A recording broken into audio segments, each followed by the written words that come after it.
could burn them all, but the wood is kind of useful, so.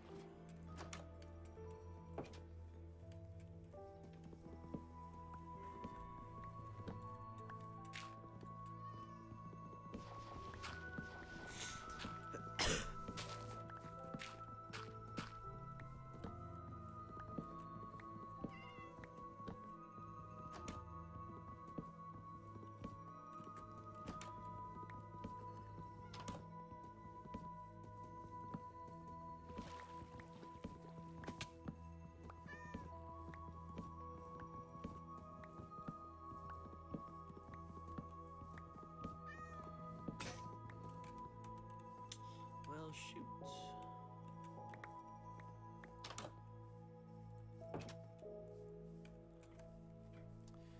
Hey, looky, looky, we got another one. He has no idea what's coming.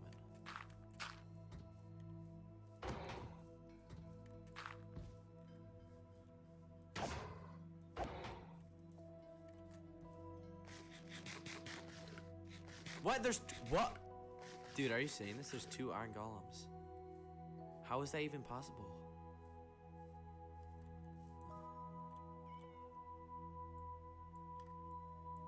Oh, I don't have any arrows.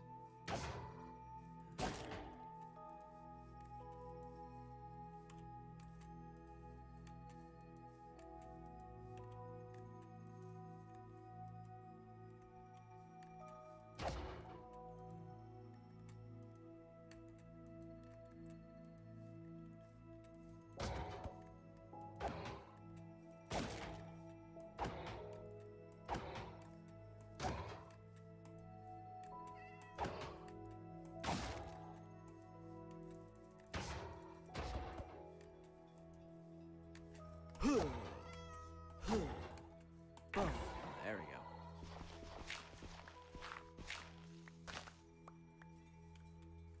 Time to kill another one.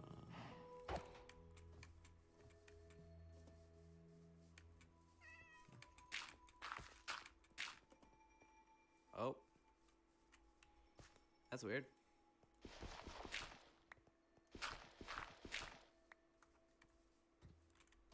Oh, shoot! Why is he all of a sudden angry at me?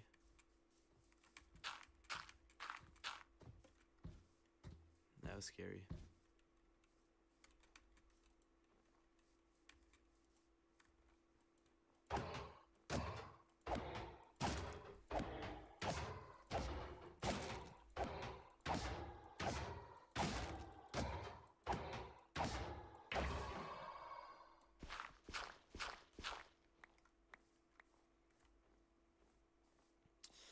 Alright, I must have placed my stuff somewhere. Another iron golem. Oh, my goodness.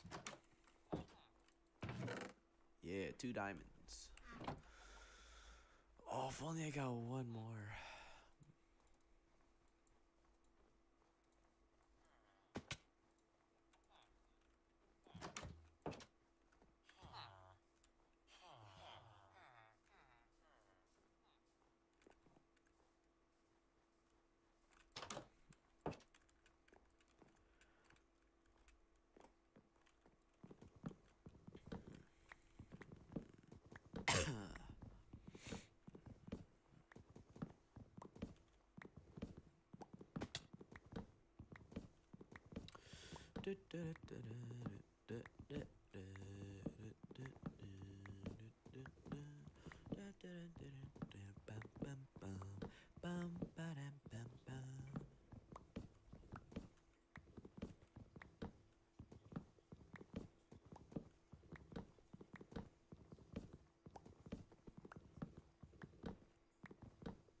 What are you doing right now, Beckett?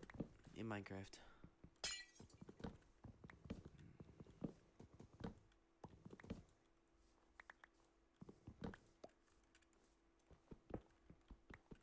Coming to me. Alright.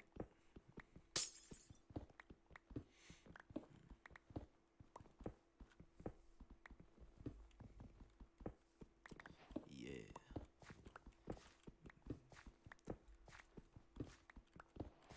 You better not kill me, bro.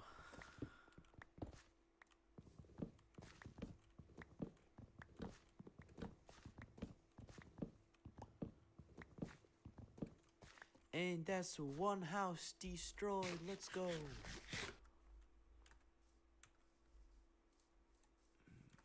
You're not geared to kill. Oh. Well, I have like full iron and iron tools, so it's pretty good.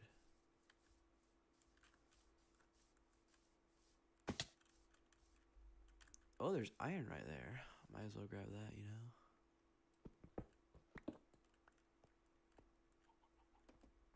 Chicken.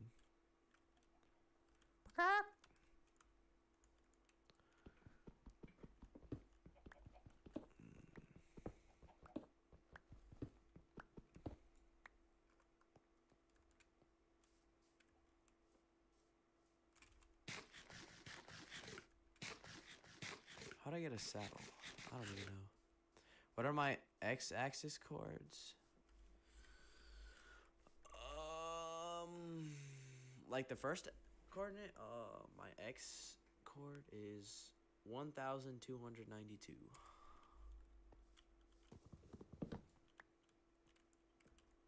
Ooh, terracotta.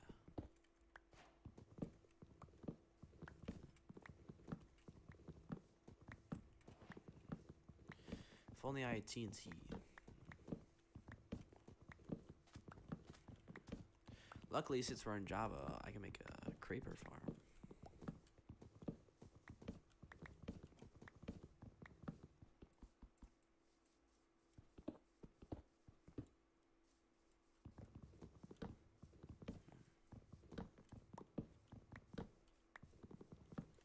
Beckett, what are you playing on? Like, are you playing on PC, Xbox, PlayStation? PC, nice. How good is your PC?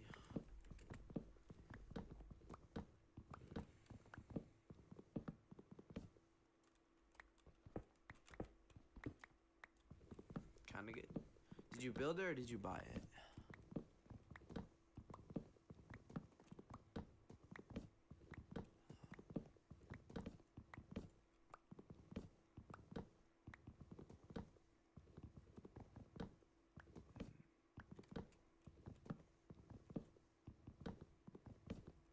Your uncle got it for me. Lucky, bro. I bought mine for $950 at the local Walmart. It's a good PC though, not gonna lie. For a Walmart PC.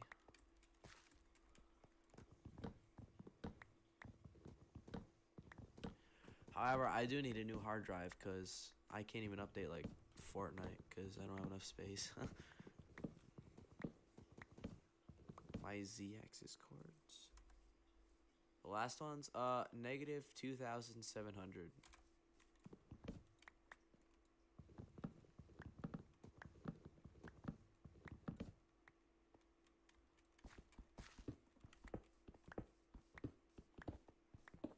Oh. From that context, I'm gonna assume that you're probably like really far away from me.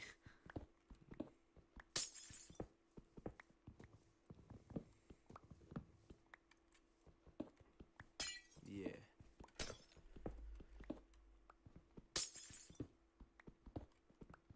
What's your z-axis chord then?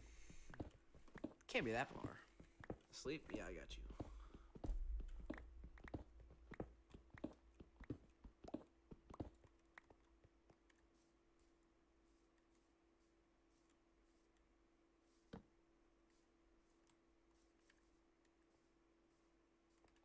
Negative 333. That's not horrible. That's only like 2,000 blocks away, you know. Wait, I just realized I have a bed, right? I don't. Muy interesante.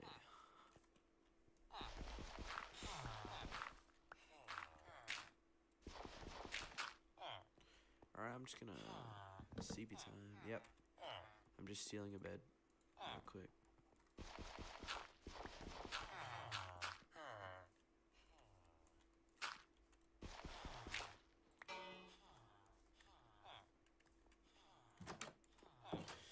Where's my bed? There it is.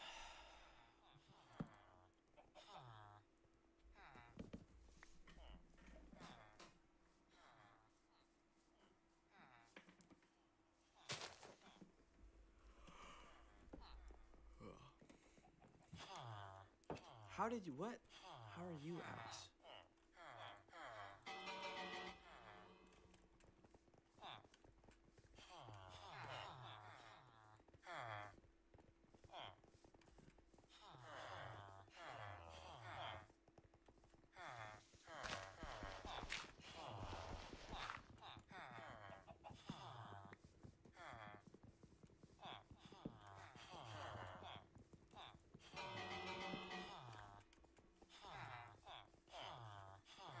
Go in the stupid hole.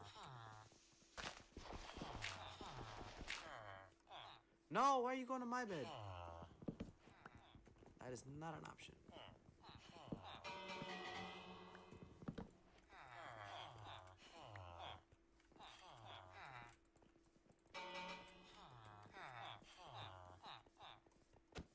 I'm gonna have to punch you with blocks so you go into the right place. There we go.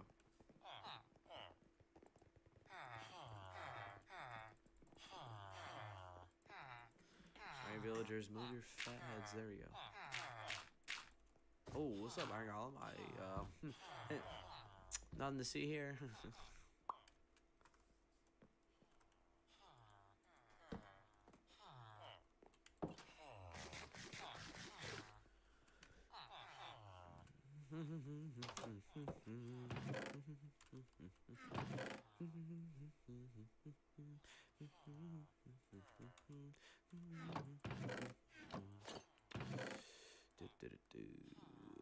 Oh, I have an ominous banner.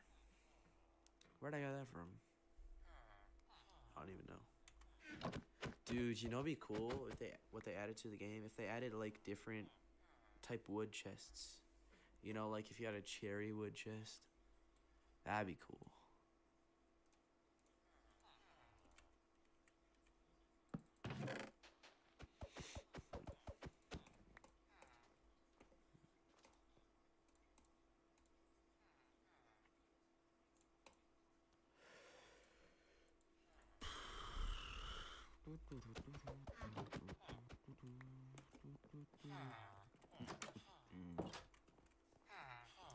Bum, bum, boom. You know what? I feel like killing another one of these things. Oh, shoot. Hint.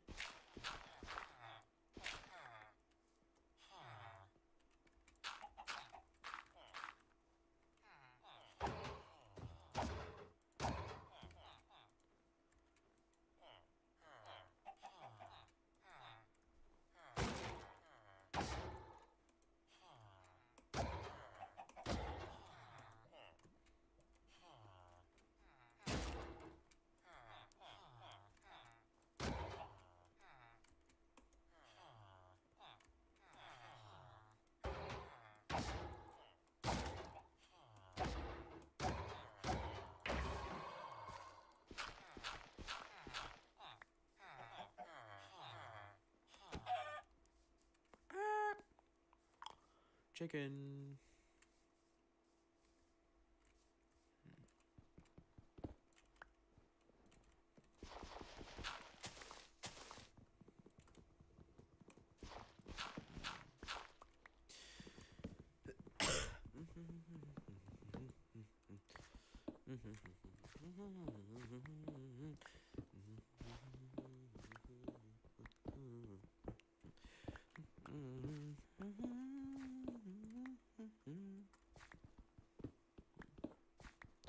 Ooh, another cave.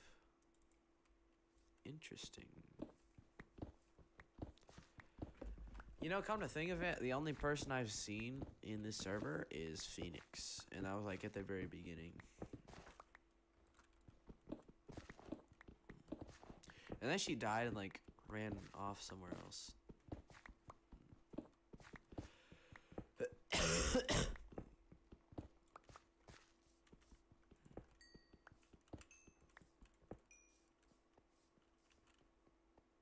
Is that a lava pool?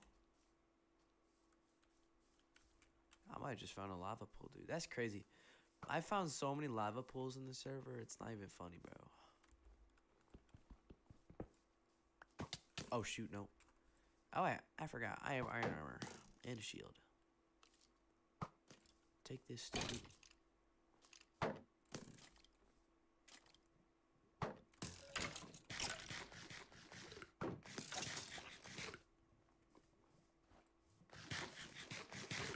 It is a lava pool. Infinite lava. Oh, it's a big lava pool. So many lava pools, bro. Like, what?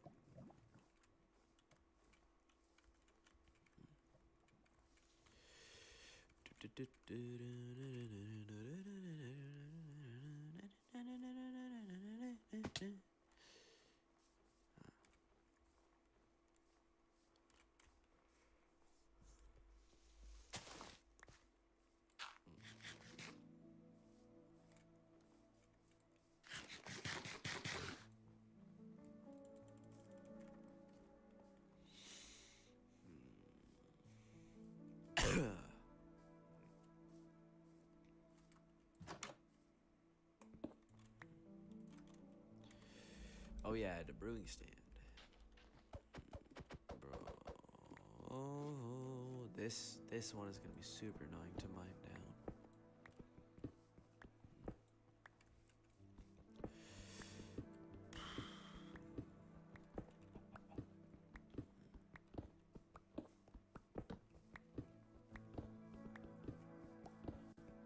You're on your way?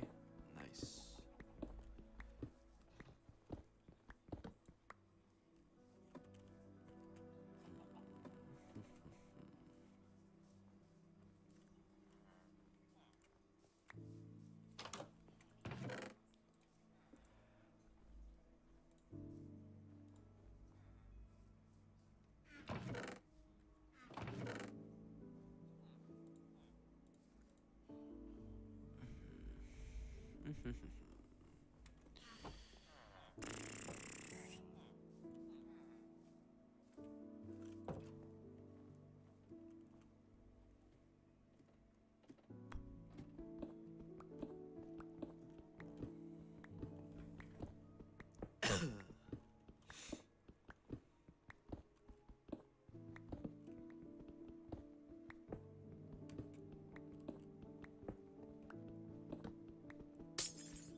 How did what? Bro, I swear these villagers just keep spawning out of nowhere. How?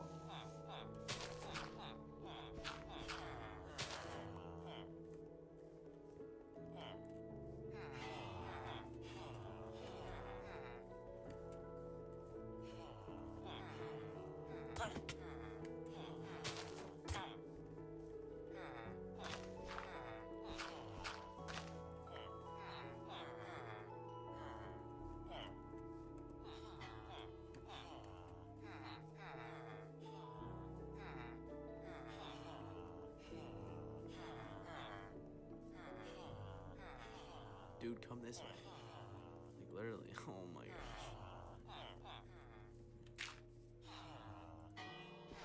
I'm an ice spike? No, but I'm near one of those, I think. No, don't go into my bed.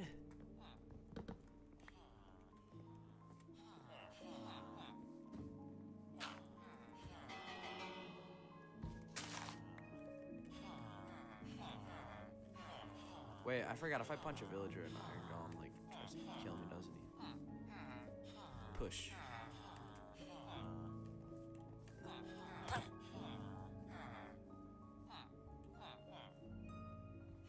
Where are you going? There's no bed in there.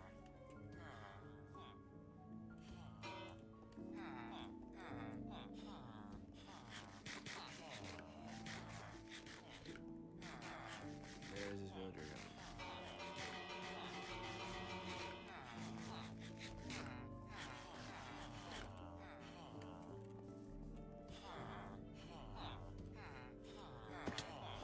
How did I get in? But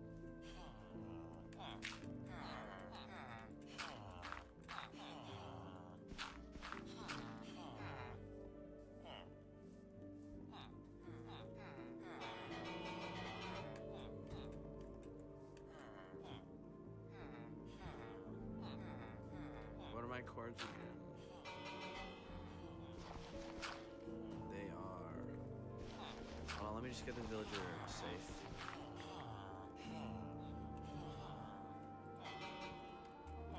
Wait, did he get in?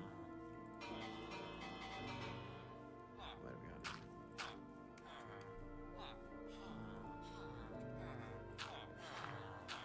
in. My chords are 1,338 and negative 2,690.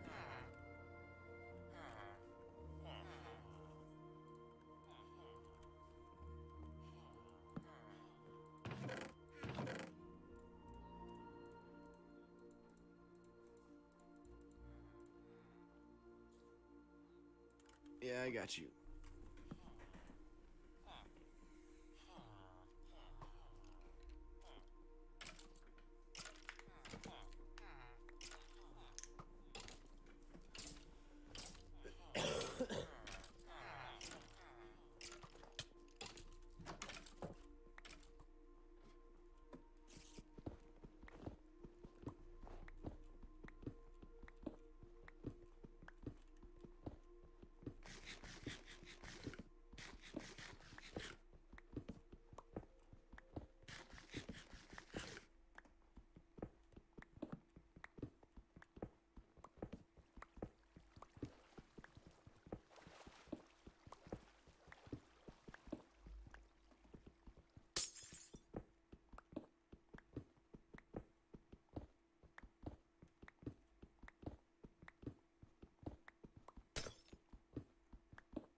Yo, Bacon, how far away are you from... Oh! Hello!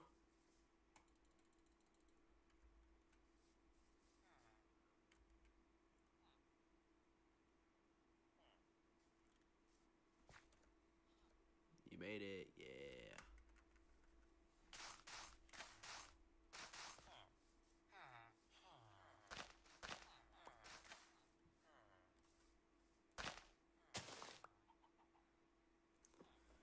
Alright, dude, I gotta go. I'm gonna leave the server on for a little bit if you still wanna play. But other than that, I kinda gotta go. So, thanks for watching. I appreciate it. And I'll probably stream tomorrow, so bye. And have a good day tomorrow.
chicken.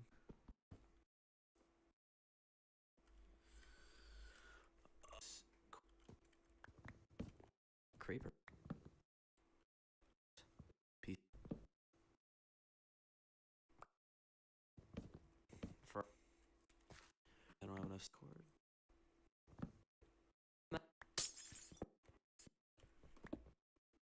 I have a bed.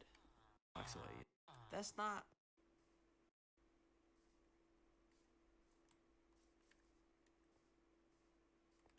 Negative 333.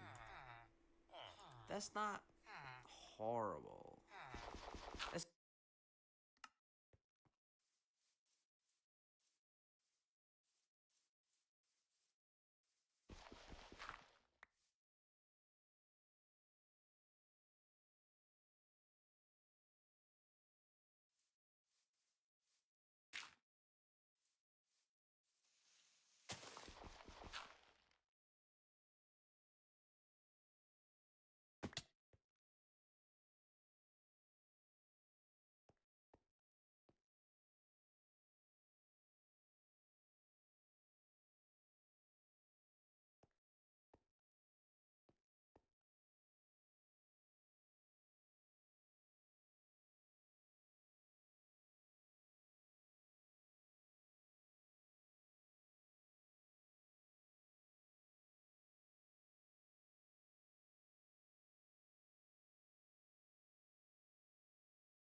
No. Damn, that was a good fight.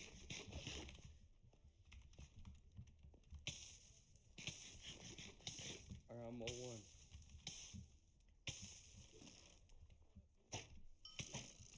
I'm done defending. Yo.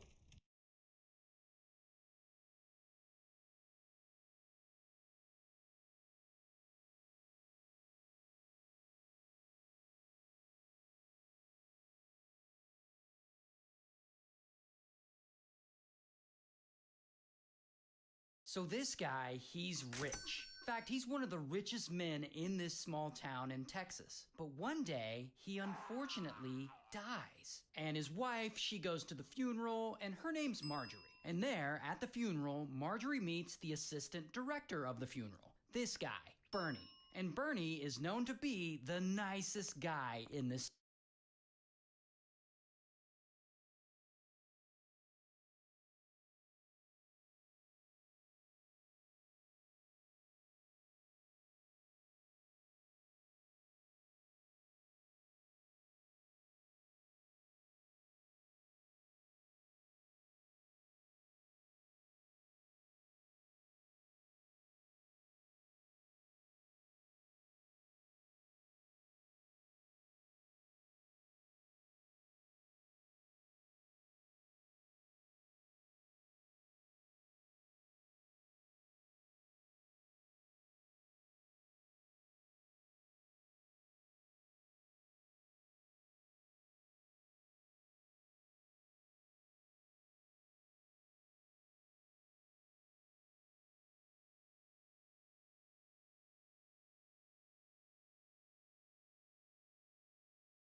5 a.m. I wake up and get out of bed. Then right away start a workout routine as it's the most important thing. I start with 1,000 push-ups, then typically run about 100 miles. 6 a.m. Only after I finish my workout, I get on Minecraft and start practicing my building by working on small projects. Yeah, this looks good. Once I finish my building, I must absolutely almost die and then have some sort of clutch. This is extremely important.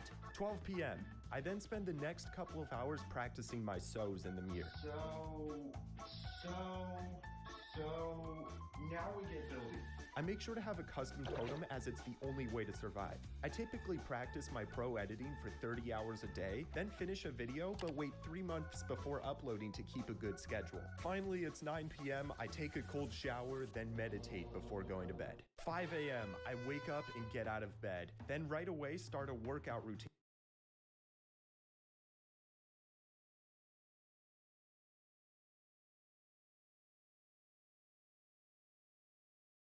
I have played thousands of Minecraft worlds. I'll start one up, I'll make a base, beat the game, and then I forget about the world. Only to do the same thing a couple of weeks later, and again, and again, and again. That was until I started my hardcore world, because I was done with that cycle. I had one goal: never quit and see what could happen.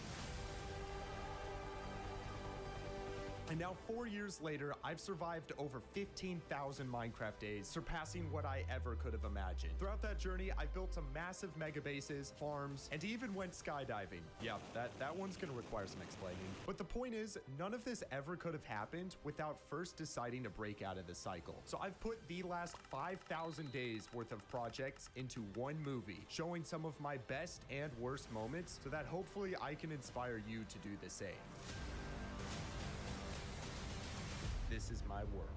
So I was looking through my storage when I noticed I have 93 pieces of dirt. How is that all I have? We're gonna change that today. There is one way and one way only to fix this. I'm going to build a quarry, one of the most complex redstone machines humanity has ever seen. This machine will automatically collect over 40 million blocks from this entire Badlands biome. You're probably wondering how this is gonna work. First of all, we need to find a long region of land to build the machine. Next, we need to make trenches around the area to essentially box it off from the surrounding biomes. From there, build a 50,000 block redstone machine, which is the quarry. But keep in mind, it has to be built perfectly. If I miss even a single block, the entire thing breaks. If everything goes well, then over the span of 168 hours, the machine should automatically collect every single block from this biome. It's gonna take a lot for everything to work, but if we break it down into smaller, more manageable steps, I think we can do it. Okay, so I was looking for a place to build the machine, and I think I might have found a spot 40,000 blocks from spawn.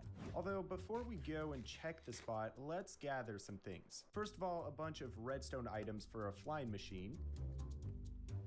Then some beacons and some emeralds for the beacons. Sure, let's also bring some gold, just a few sponges, diamond hoe, and finally, my favorite block, some TNT. Just a quick reminder that at the end of the year, I will be exploding 1 TNT on my hardcore world for every subscriber the channel has. If you enjoy watching my videos, please click that button and claim your 1 TNT. All right, that should be everything. Now to actually travel to the area, we gotta go about 5,000 blocks in that direction.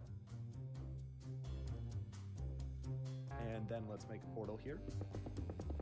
Please don't be underground. Yes. Yep, this biome is going to work perfectly. If you're wondering why I'm trying to build the quarry in a Badlands biome, that's because of the terracotta blocks. If all goes to plan, then this 300 by 1,000 block long area should get me over 2 million blocks of terracotta.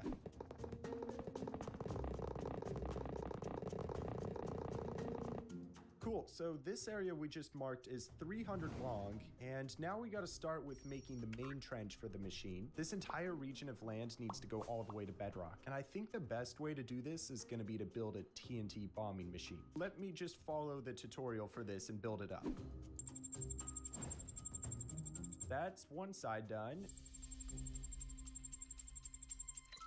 Well, honestly, that wasn't too bad to build. I will say though, I don't think we can run it right away. I'm a little worried about the trees being in the way, so I'm gonna quickly mine them down.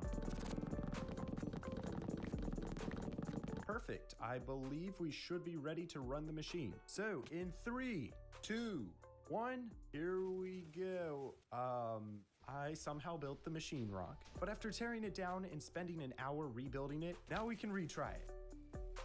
Look at it just completely demolish that land. Okay, does the return station work? And, yes, it does. Then let's just place the redstone block back, and that should stop the machine. All right, this should be a good time to take a break because I want to let you know that off camera, I have to keep flying all the way back to the storage whenever I forget something. That's like 5,000 blocks to the storage and 5,000 blocks to get back, and each time that takes like 10 minutes. So before we do anything else, I want to build an ice highway to speed up the travel time. And for that, guess what we need? I'll give you one guess.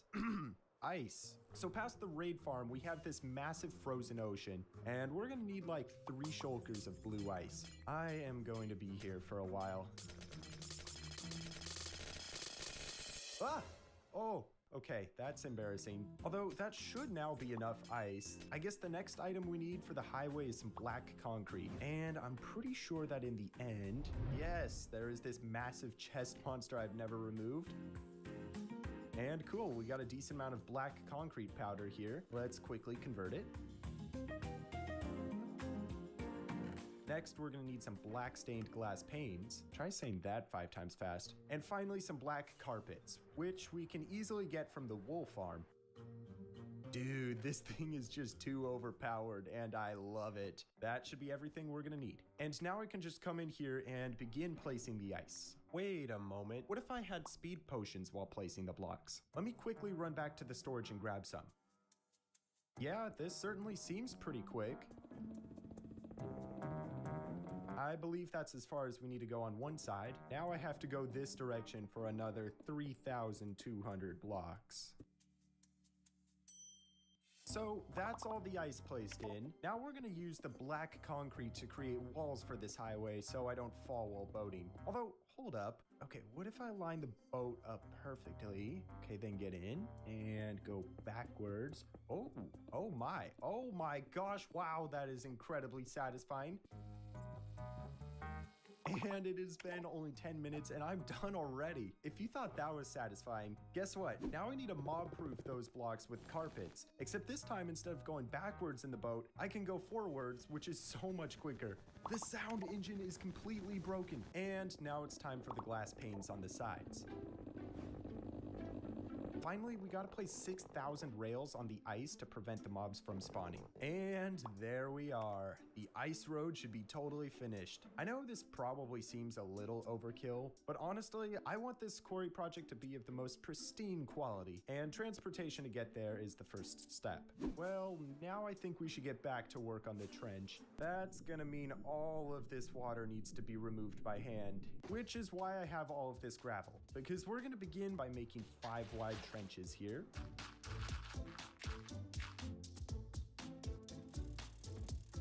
Oh, no, salmon, no, here, go back. There you go. Great, those are all of the gravel trenches. Now with the sponges from earlier, we gotta come in here and just start spamming them everywhere. Now come and pick them up, dry them in the nether, and repeat, repeat, repeat, repeat, repeat, repeat, repeat, repeat. So I might have stayed up to 3 a.m. doing it, but that's all the water cleared. The last thing we gotta do before running the machine is to mine the area under the machines down to Y0 so they don't break later on. So that means we need a beacon.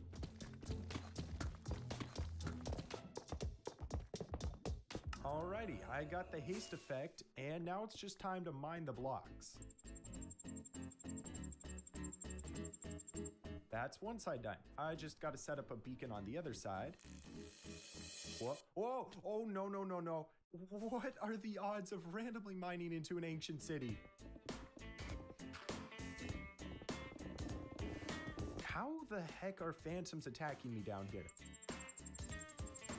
For whatever reason, while mining, I saw that my pick was getting low, and instead of switching to another one, I literally just chucked it out. At least we're done though, and now it's time to run the machine. And there it goes. Oh, wow. That gravel breaking is so satisfying to watch. This is Future Wumba here. I don't want to bore you, so let me explain what happened. Basically, I built the machine too low, which caused there to be a ton of extra floating blocks. Instead of destroying the machine and building it higher, I spent a while trying to make a smaller machine, which somehow then broke the main machine. So I had to tear everything down, rebuild it higher, and then I realized I forgot one slime block on the return station. I tore it all down again and then rebuilt it for the 4th time.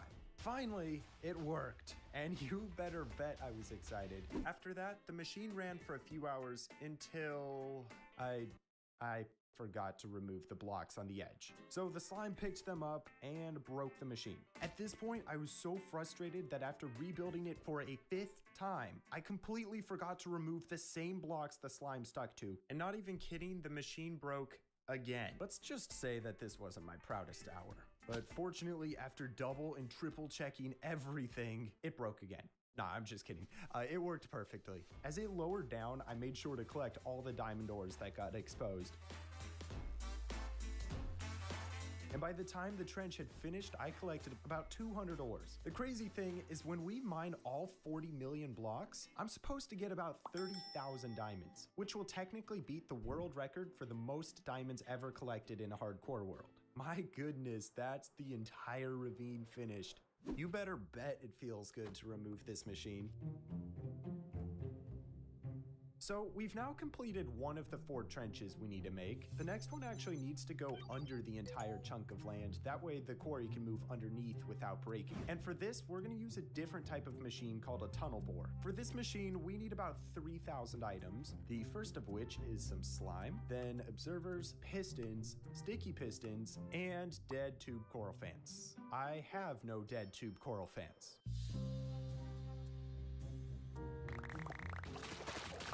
Okay, that should be everything for the machine, and now we just gotta build it. So I got the first 2 layers done, but the tricky thing is I can't just put these minecarts here, as that they'll explode the TNT. The workaround for this is to first place pistons and rails 1 block out of place.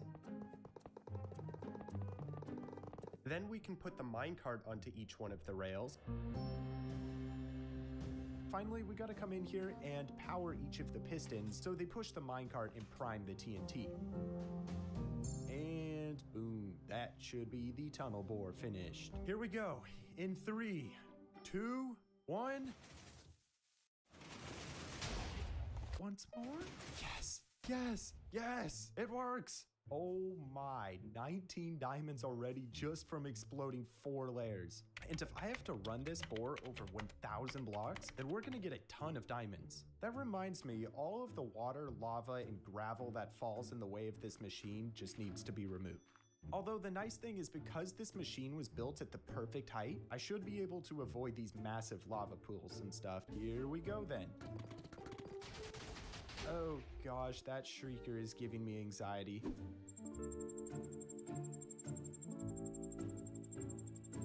I've been tunnel boring for about 5 hours, and I think we're about halfway finished. The crazy thing is I've already collected over a full shulker of diamond ores.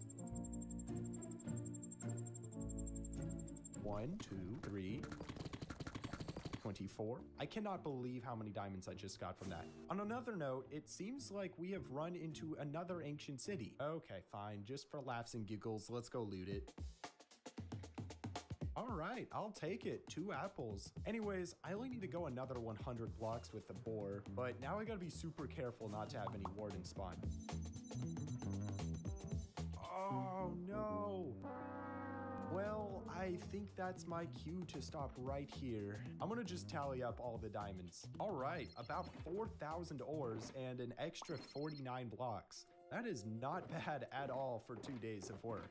Just like that, we had gotten the second trench finished. Now there are just 2 more trenches remaining, except these ones are going to be different. What if I told you there was a redstone machine that automatically removes blocks exactly 3 wide and keeps the walls totally smooth at the same time? Would you believe me? Well, that's exactly what a 3 wide trencher does. These machines are extremely complex, and it's crucial that I build everything perfect or else something like this will happen. No!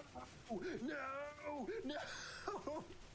I followed the blueprint of the machines, double and triple checked everything to make sure I wouldn't have anything else break. And okay, I think this is the last block. The anxiety that redstone causes me to have can't possibly be healthy. But anyways, by opening that, the machine does seem to have started. Now, this isn't your typical TNT duping one. This one uses slime blocks to grab all the blocks in front of it. From there, those blocks are pushed into the path of TNT, and this essentially clears a row of blocks in front of the machine for it to repeat the process.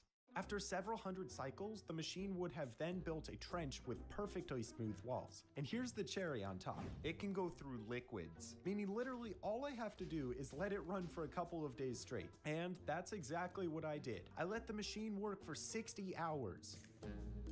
The days passed and the machines moved forward. I will say they did break a few times, but after quickly rebuilding and letting them continue, the trenches were eventually finished. Wow, these trenches look so sick. This kind of reminds me of that scene from Star Wars. The final thing we gotta do to finish these up is to place some gravel on the sides and stop the water from flowing in. I can't imagine this will take too long, so...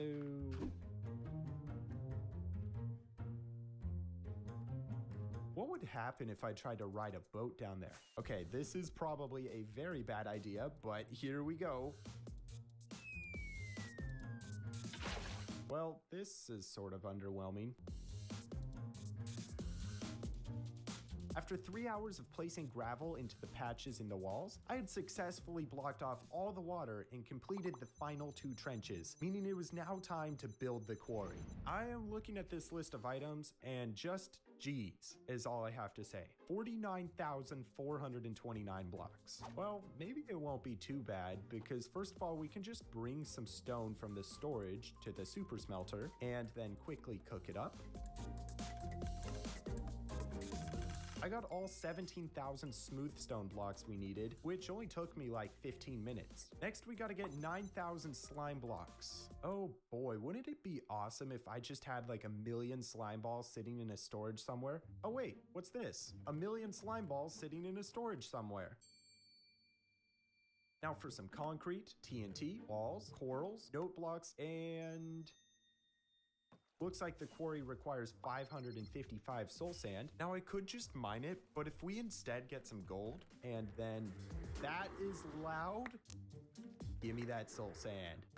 Then some honey it looks like. And yep, I didn't really expect there to be any, so we're going to need to wait here for a couple of hours to get enough. And there we go, that should be all. How about we get the endstone next? And for this, we're actually going to use some TNT. If you didn't know, by placing 2 pieces of TNT 3 blocks deep, you can actually gather lots of endstone without getting bored.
The last items we need are 3,273 observers. Each observer requires 1 quartz, 2 redstone, and 6 cobble.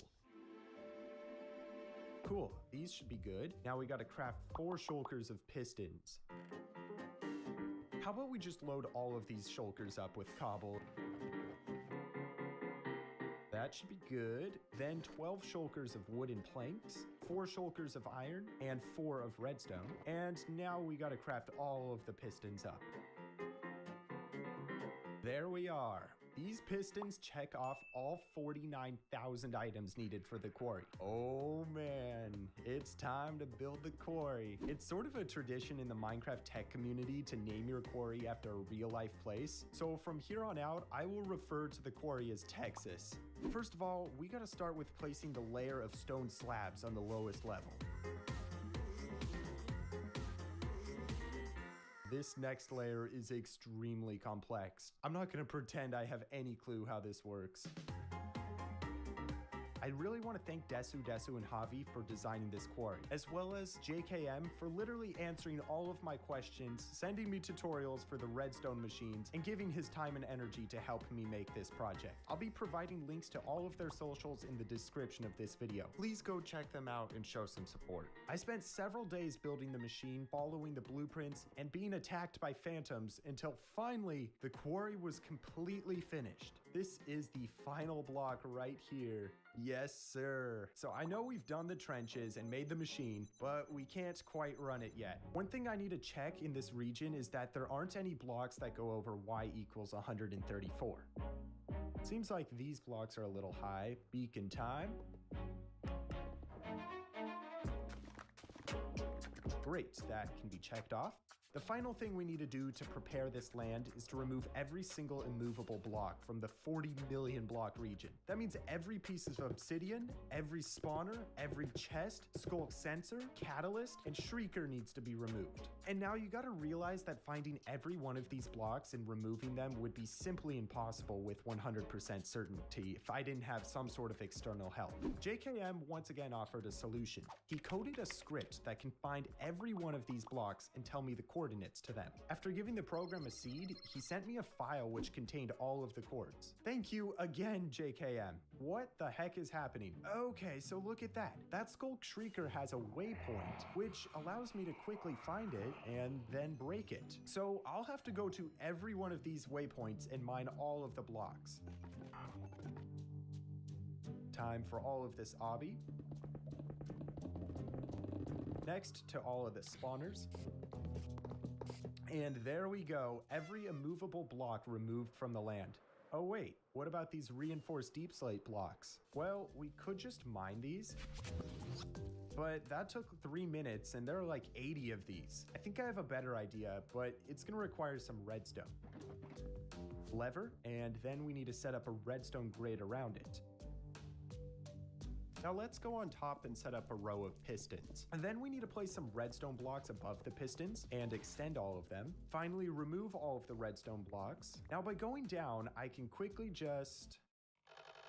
Yup, so my game has now entered lag mode. Basically, because we overloaded the game by spamming that lever, we can now break these pistons and replace them so they look, well, kinda weird. And then just wait. And boom, an entire row of deep slate broken just like that. Now, I just gotta repeat this for the rest of these blocks.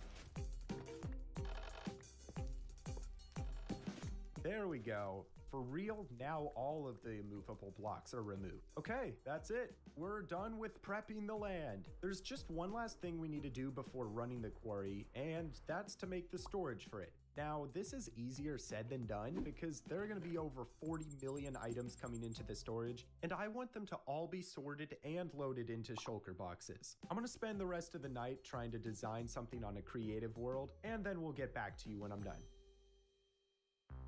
All right, everyone, it's the next day, and I finished designing what I like to call the Giga Storage.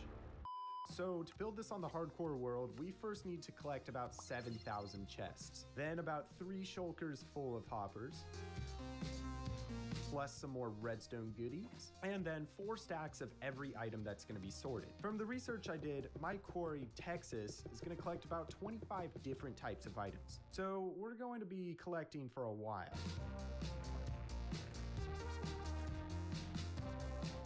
And finally, 4 stacks of diamonds. There we go, that should be everything. Now to build the storage. Right over here should be fine. I'm gonna just start with placing all the lower chests. And there we are. Now to build the shulker box loaders. So apparently all of these combined can sort over 2 million items per hour. I think we're definitely gonna be set. And to actually make these sort, we have to put all the items from earlier into each of the hoppers. Oh yeah, all of those chests there are for shulker boxes, but that'll be for later. Now, this is the input of the storage, so all the items will be going into here. Now I need to think about how to actually connect this to the quarry. I think we could try to set up a water stream down here or something. Let me just first clear this floor out a little bit. Now, what if I place some gravel here to make some walls of some sort? Okay, cool. Then we place a bunch of iron trapdoors, signs, and water. This is a super basic water stream, but I think it should work perfectly. And that should be it. I think it's ready. Wait. I gotta load this up with shulkers. If the Texas quarry is gonna collect 40 million items, and each shulker holds 1,728 items, then we need 24,000 shulker boxes. Well, that's not a problem in the slightest because I might have AFK'd my shulker farm overnight for a couple of days. So we'll take all these materials to the storage, then just craft all the shulkers up, and yeah, we should be more than set. Finally, this should be the last batch of shulkers. I'm done. It's ready. Okay, so I've double and triple checked everything. It all looks good. I think we're ready to run it. It's taken me 45 hours and a month of my time to get to this point. In 3, 2, 1. Yo! Oh my gosh. Okay, so it's pulling the blocks out. Goodness, why the heck is this so satisfying to watch? Okay, what's gonna happen when it gets to the top? Water seems to be falling down. The TNT is launching. This will have to go all the way to the top. And then here comes the final flying machines. Here come the items. That is a lot of items from a single slice, and they're still coming in. Well then, I have to let my computer run for 168 hours for the quarry to finish mining this entire area.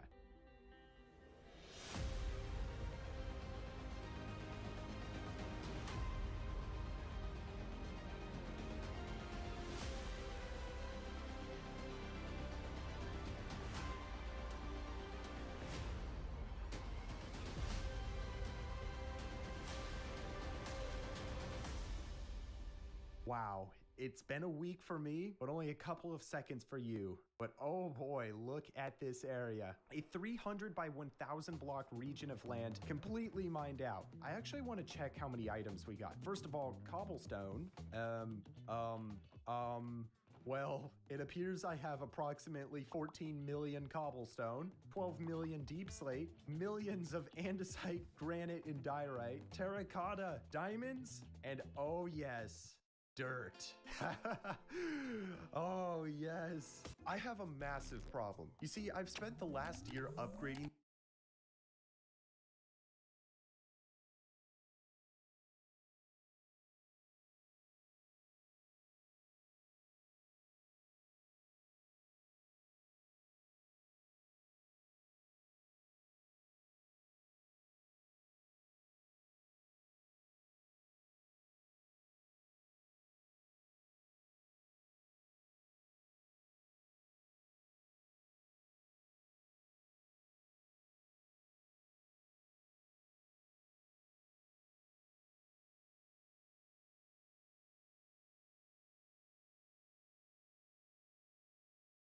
the end dimension from a boring old end island to this ultra intergalactic energy harvesting spaceship. And I even had a cool idea to make the inside of this ship a museum of everything. So I first trapped all 86 mobs in the game and then sorta just stopped. Cut 200 days later and well, this place is still... So today we're gonna fix this by recreating 68 different biomes, which include an entire custom ocean, the Deep Dark, oh my gosh, and finally the new 1.20 Cherry Blossom biome. So let's get started, and first, the inside of this atrocious place has gotta be decorated. Let's start with placing some concrete to outline these hallways. Oh yeah, that's a good start. Now I want to get some sea lanterns on the floor to make it feel more futuristic. And yeah, we're all out of sea lanterns.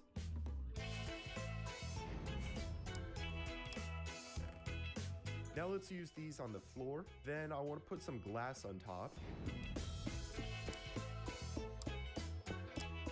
And okay, yeah, there's the first hallway done. What you think?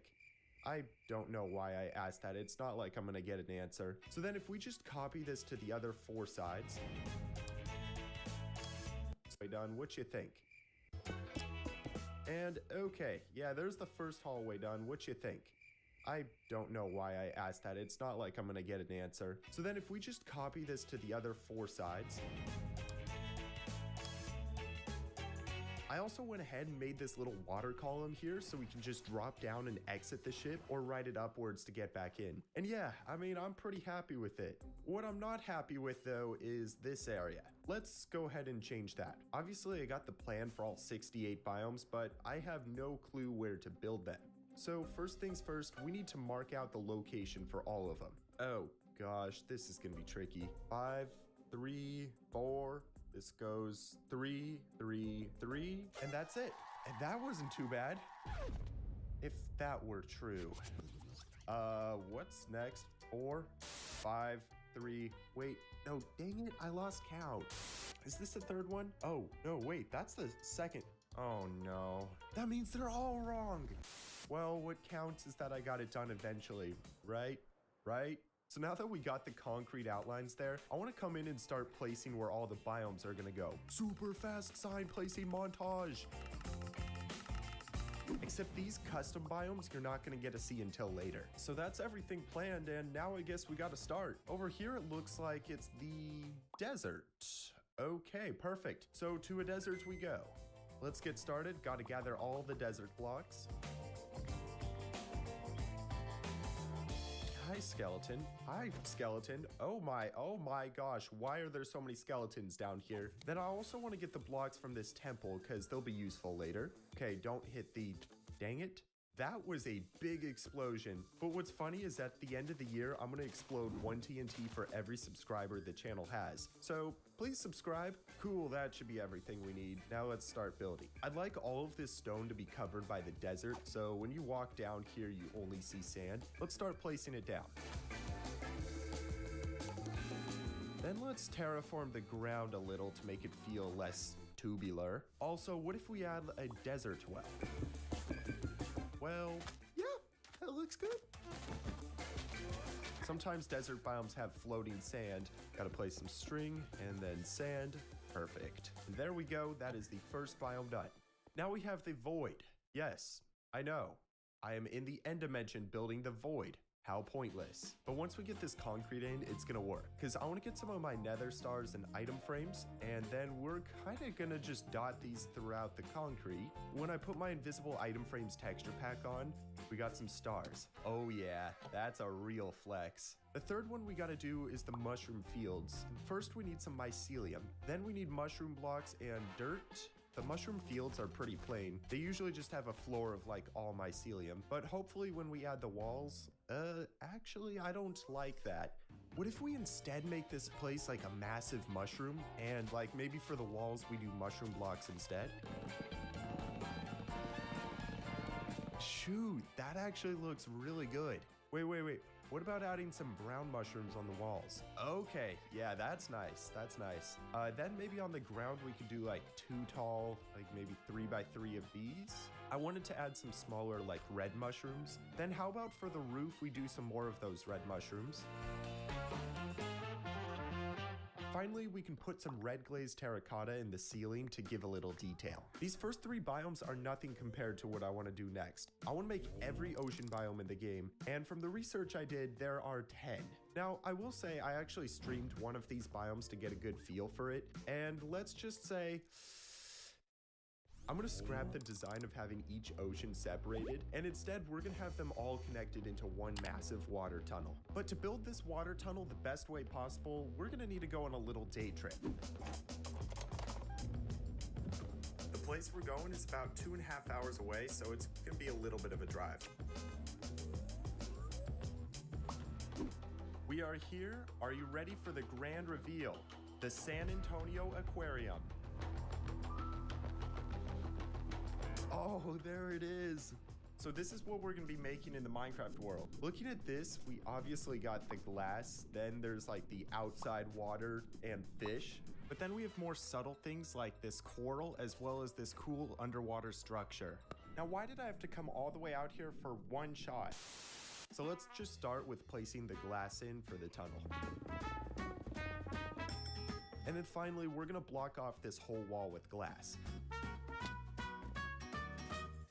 Before we flood the place with water, I gotta terraform all of this place. Oh, goodness.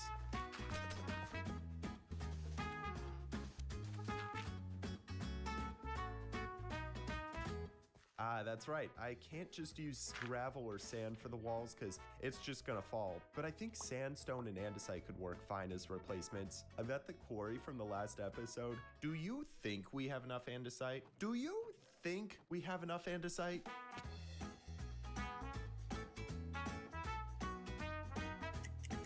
That took 4 hours, bruh. But it's all gonna be worth it, because now we gotta flood this whole room with water. Now, what's the best way to do this? Honestly, ice is an option. The only problem is I think when you break it, yeah, it doesn't turn into water. But that's not a big deal, because I guess what we could do is just melt the ice using something like campfires. Okay, yeah, so let's then go to the ice farm and get a ton of this stuff. And then we're gonna place this on the bottom of every single block in here.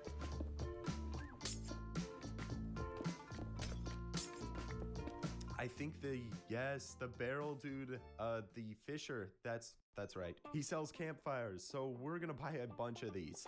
Then let's just start by placing them all under the ice.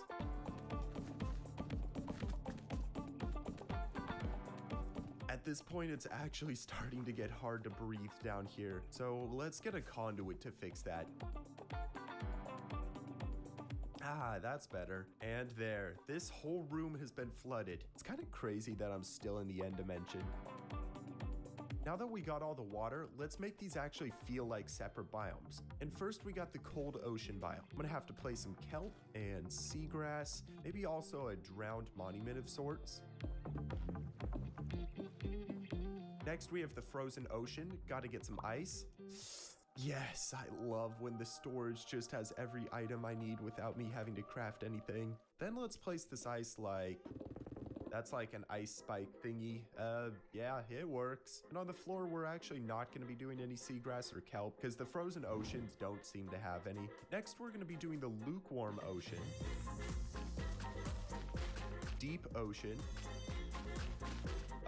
How is the deep frozen ocean any different than the frozen ocean? So I went ahead and also finished up the deep warm ocean, normal ocean, deep cold ocean, and the deep lukewarm ocean biomes. So that should be all the basic parts finished. But now I want to make this place feel more full by adding some of the underwater structures you'd normally find.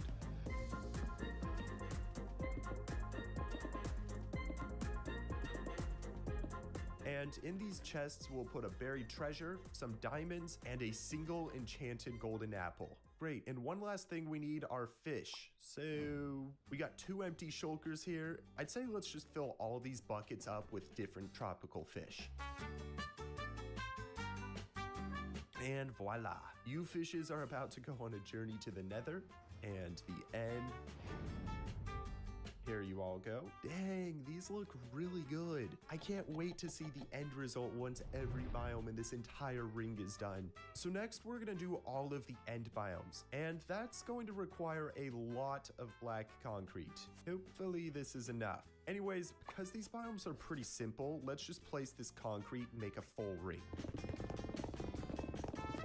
That's the first one done. Now we have to do this 4 more times.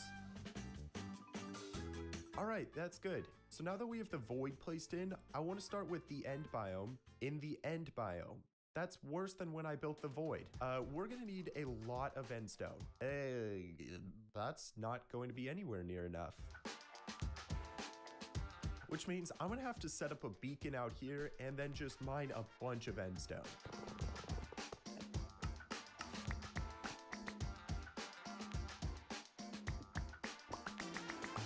This This is like 45 minutes of my life in 2 boxes, but that should definitely be enough to get started with building the islands. So this biome is supposed to be like a mini version of the main end island. Hopefully this looks okay. All right, before any of you flame me for how plain it is, let's get some obsidian and craft these end crystals so it looks like the actual end island. Oh yeah, I almost forgot to add more nether stars. Cool, that's the end. In the end completed. I'm gonna just stop saying that. It's not funny anymore. We still have 4 more end islands, but these are almost exactly the same. So there's the end Midlands and Highlands. Wait, how is this any different? These 2 biomes look exactly the same. And there we go. The end Barrens and the small end islands are done. At least for the small end islands, it's somewhat different because I wanted to make this floating rock here kind of cool. What I find funny is that we've completed 18 biomes now, but we still haven't done a single nether one. Let's change things up and get the materials for all 5. Here we go. That's a piglin brute. Whatever I do, I cannot fall down there. Yo, oh no. I'm okay. Now we need to get some of these warped. I can't seem to say that.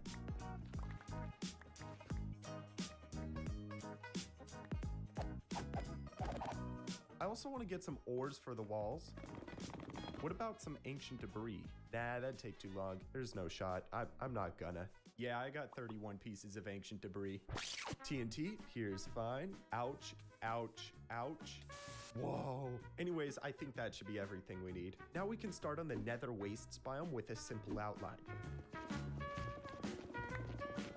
Kind of just terraform these walls to look a little better. Some ores. Yes, ancient debris for display. I added a lava waterfall from the roof as well, and then some glowstone around it. I kind of like the idea of the biomes almost like eating into this pathway. It just feels more immersive. Oh wait, the Basalt Deltas has one of those end portals there. Okay, I have a really cool idea for that, but first we need to make a bunch of basalt spikes. Also some magma and maybe some blackstone to add some detail here. Yeah, that floor is looking really nice. Now I also kind of want to add a nether fortress there in the wall to give it some more depth. What you think about that? Pretty fancy? Also, wait. Oh, yes they do. So campfires emit smoke, and what if I just put some of these under the lava to make it look more bubbly or something? I almost forgot about that gateway there. Let me just try something. So I changed the nether fortress out for a blaze spawner, and this gateway is the spawner. Why does this thing look so cool? This biome has probably got to be my favorite one, at least until we do the cherry blossom one. For the soul sand valley, we need an outline of soul sand, then some bones, ores, glowstone, and finally wither skeleton skulls. For the crimson forest, we need an outline of blocks, then ores, trees, and lots of lava waterfalls. Finally, the warped forest. Yes, cool. That seems pretty good for this one. Now we need to address why Endermen are spawning here. Stop writing that comment saying I'm in the end dimension, Endermen spawned here. I have a mob switch right here, right? Yeah, so basically back when I made this whole ship, I trapped 70 zombie villagers in here, which essentially tricks Minecraft into thinking it's peaceful mode, and it won't spawn any Endermen, as you can see. Okay, it's broken. How did you two spawn? Oh, I see. Oh, that's bad. So these 2 zombie villagers somehow picked up items in their hands, and because of that, Minecraft can now spawn 2 Endermen, which isn't the worst deal, but if you know me, I'm like borderline OCD, and it's gotta be perfect. So to fix this, we have 2 options. One, I can bring 2 more zombie villagers here, which will be incredibly hard because it's in the middle of this entire end ship. The other option is to get those zombies to drop the items. And there's only one way I can think of to do that. We need to cure all of the zombies. So we're obviously gonna need some golden apples and then a bunch of weakness potions. Is this gonna be enough? Also, a bunch of hopper minecarts. We need these because as soon as the zombies turn into villagers, they drop their items. But if there's still other zombies in the pit, then they're gonna pick up those items instantly. The cool thing about minecarts is, look. Yes, these items get picked up through blocks. So I'm gonna have to set up a bunch of these under the zombies. It would be horrible if I accidentally broke a block and they all fell down here. Now, this grid should be good. Okay, now for the moment of truth. Time to cure all of these guys. Yeah, if I fell in there, that would be literal death. Let's not. Let's get all of these, and I guess just chuck them all onto the zombies. Next, the golden apples. Now I just wait. Oh, there's the first one. Oh yeah, now the wave of them are getting cured. And that's the last one. This next part probably qualifies me as a sociopath, but let's reconvert all of them back into zombies. There's the first one. Oh boy, it's spreading. So many. Oh my gosh. And poor fellow. Well, the question we all have, did it work? Yes, it did. We got the 2 stone blocks from them. Oh yeah, no more Endermen. That is pretty nice. Sweet, now I can work in peace. I guess we can start on the mesa here. So, yeah, why am I still here? I need to be collecting blocks. I'm gonna have to harvest like all of these blocks to make the mesa.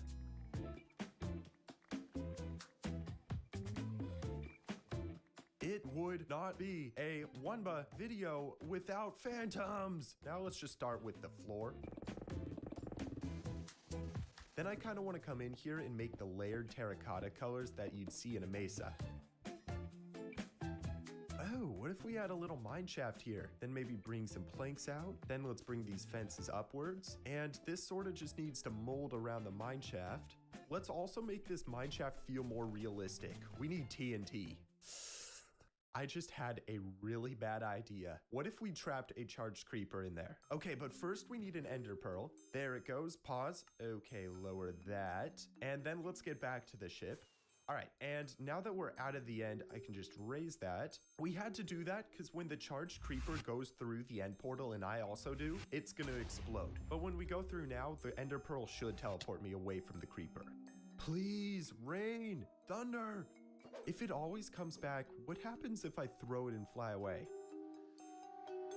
Oh, I just avoided. Oh, there it is, there it is. Oh my gosh, yo, I got away. Yes.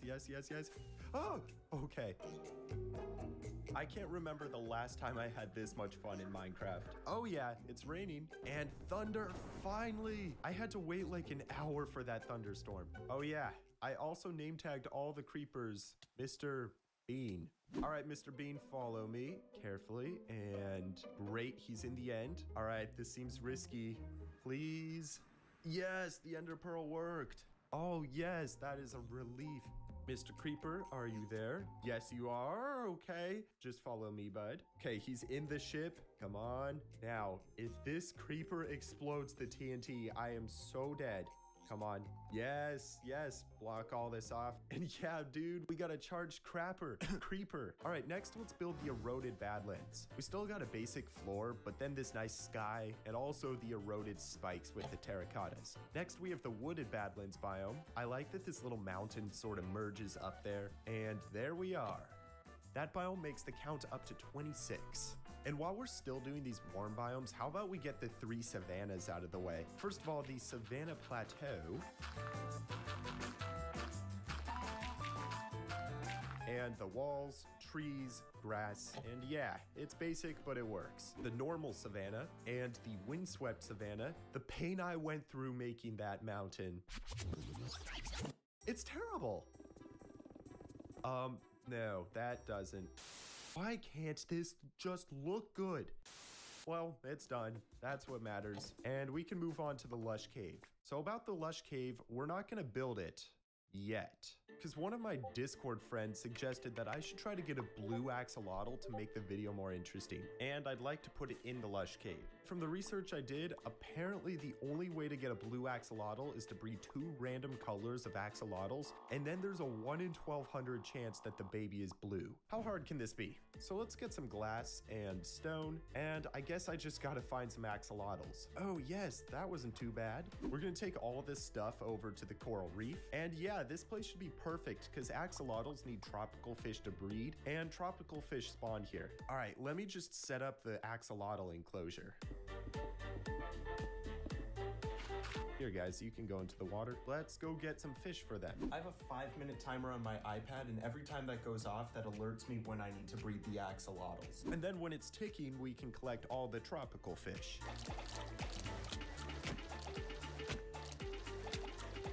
So if it's only 1 in 1,200, then doesn't that mean that someone could technically get it on their first try? Maybe we'll get lucky. Well, no luck for day 1. I bred about 400 axolotls according to the stats. Guys, it's the next day, and I'm gonna just fill all of these shulkers up with fish and then start breeding them. Yeah, I didn't get it today, and I'm also officially unlucky because I didn't get it before 1,200. Day 3, time for 2,000 fish. Oh my gosh, I wish I could say I was joking, but I've bred over 2,000 axolotls and still not gotten it. Day 4, day 5, day 6. All right, this is it. I spent all day yesterday collecting all of these shulkers of tropical fish. If this still isn't enough, then I'm just gonna give up, because this is absurd. I've bred over 3,800 axolotls and still not gotten it. Wait, why are so many people saying there's blue?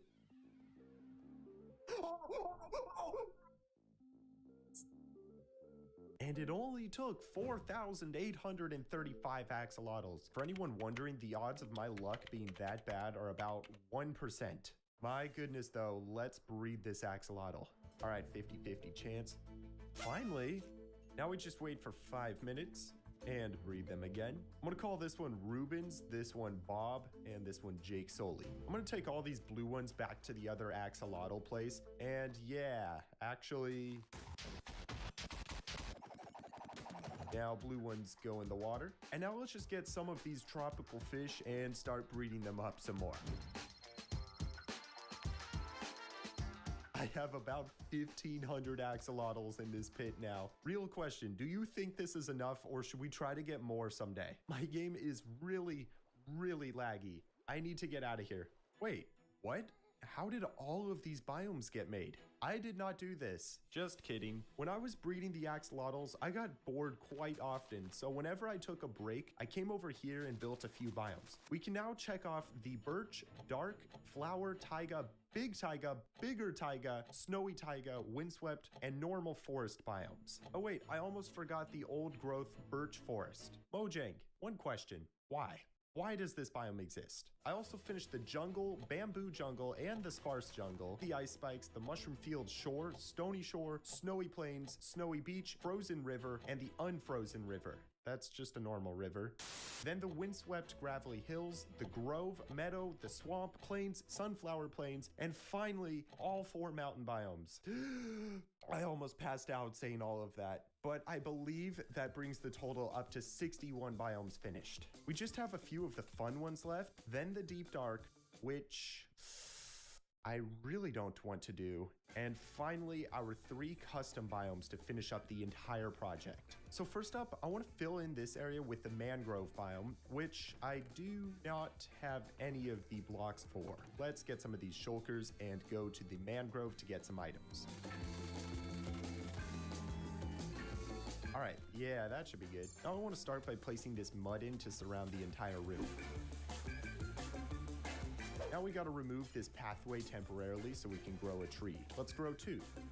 Maybe we can have like a little pool down here, some lily pads, and up there, because it's so plain, how about we add some leaves or something? Yeah, cover up everything ugly with leaves and it'll be good. All right, yeah, that's great for the mangrove. Next we have the deep dark. I'm kind of afraid of the warden. Let's just say I haven't had the best of times with him in the past. Last episode when we made the quarry, a few times it actually ran through ancient cities. Let's just quietly mine these. Oh no, there it is. No, that's the second time. How about we purposely spawn the warden up here so we can reset the 3 shrieks? That is always the most terrifying thing. Okay, we should be safe up here. Oh boy, the warden's hiding back there. All right, here, let's go over to this. We'll swap that out. All right. Nice, all right, we got a good spot here. Oh wait, here there is. Oh my gosh. Yo, where is he? Where is he? He's up there. He's up there. He's up there. Oh my gosh. Run. Oh, this is bad. This is really, really bad. Where is he? Where is he? Oh my gosh. Go. Oh boy. Oh my gosh. Yo. Elytra. Oh my gosh. Yes, come on. I'm shaking here. Fireworks. Oh my gosh. I was so close to dying there. Here, let's get extra totems. Do you really think I'd be that careless on my real world? That is what my imagination thought would happen, and what really happened was something more like this. Whoa, okay. Leave. There we go. All right, let me just get the rest of the materials we needed. Anyways, now we can build this. I want to start by placing the skulk around the whole area. Then we can kind of spam these things around. Also, I want to make a little ancient city thingy here. And great, that is the deep dark biome finished. Only 5 more biomes, then we're done. Right here, we're going to do the dripstone caves. For this one, we're going to make it feel just like a cave with lots of stone, ores, spikes, and then a waterfall that goes right through the pathway. For the lush cave, I want to put the axolotls we got from earlier in here.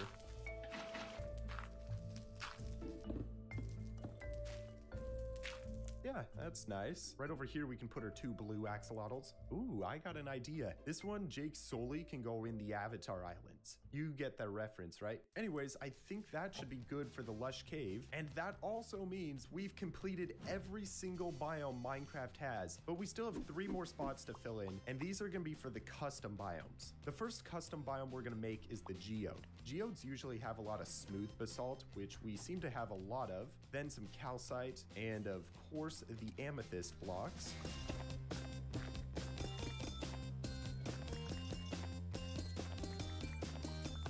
Great, that should be it. Right here, we're gonna build the Wumba Classic, a pizza bio. Here's the cheese for the pizza. Next, we have to add like gooey cheese, then our pepperoni.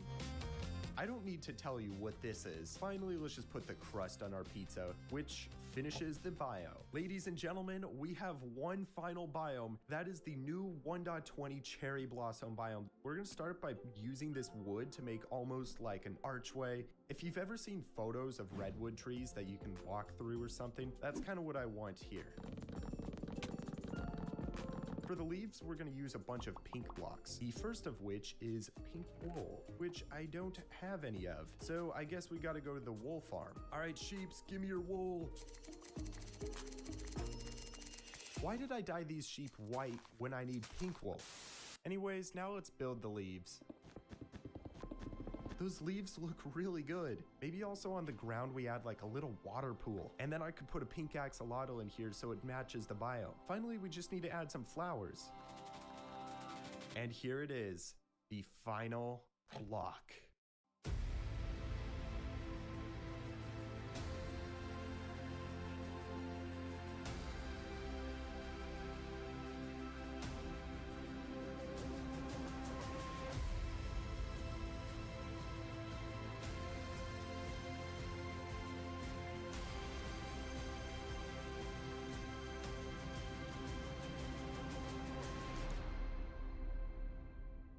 What's the biggest thing you've built in Minecraft? A small house? A medium house? What about an absolutely gargantuan mega structure consisting of over 580,000 blocks? No one? Really? Well, I have a plan to build that in my hardcore world, but first, it requires me collecting all the items for it. These ones are easy and done, while these ones are not. So today, I'm going to actually get those items by building 3 of the fastest possible farms. Holy cow.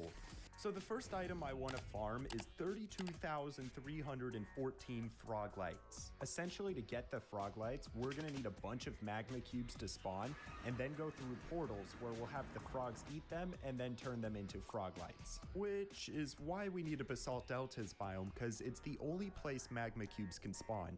Let's go through this portal. Okay, sweet, an ocean. Yeah, this will be perfect. So not only did we need a Basalt Deltas for the magma cubes, but we're also making a guardian farm, which means I need an ocean monument. Not even 50 blocks from the portal, I coincidentally found one. So because these farms will be over the ocean, I think it'd be cool to decorate them by building an oil rig on top. Before we get too ahead of ourselves, let's come up with a game plan. First, I want to build the farms, then we'll move on to a creative world where we can design the oil rig, and finally we'll follow a blueprint and build it on the hardcore world. Okay, we should probably clear this monument so we don't get mining fatigue while building. Break that, that, and that. Now that the monument's cleared, we have to plan out the locations for the 3 farms. These 2 have to be pretty far apart because otherwise the portals will link together and everything will break. Alright, so first up, we have the Froglight farm, and it's gonna go right here. According to the block list, we're gonna have to collect over 10,000 blocks. So I better get started. Now, the design I went for is by Strom, and supposedly it's gonna make about 40,000 Froglights an hour. If you're curious to check it out, I'll leave a link in the description. First of all, we need 4,400 black stained glass. We do have the glass, but not the dye. So I quickly traversed to the Wither Rose farm in the end.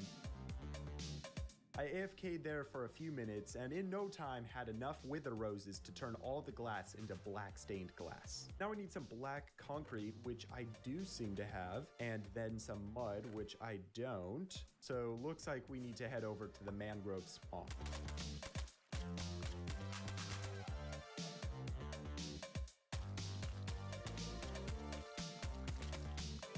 Next, some rails, and let's go ahead and just power those. Then a few redstone materials. And the last thing we need are 17 amethyst clusters, which I believe we can find in geodes. Is this just it? Oh, okay, yeah, okay, so 16 more of these. There we go. That is everything we need for the Froglight farm. So that block list was actually pretty easy. The later Shroomlight and Guardian farms are going to be much, much harder. So I feel like we should actually warm up by building the Froglight farm first and then get the materials for the other 2 afterwards. So to actually start building this, it should be relatively simple. I just need to follow the blueprint tutorial.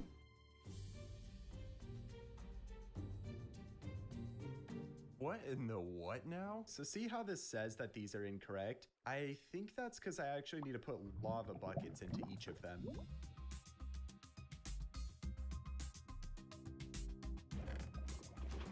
And so I spent the next couple of hours building up the farms, struggling with rails. Freaking dingleberry. This isn't working. Placing glass and making water streams. So it's been a little bit and I think we're almost done, but now I need to like flood these entire cubes with water. I think we can do that by just putting water on top and then like coming down here below and sort of filling these parts in.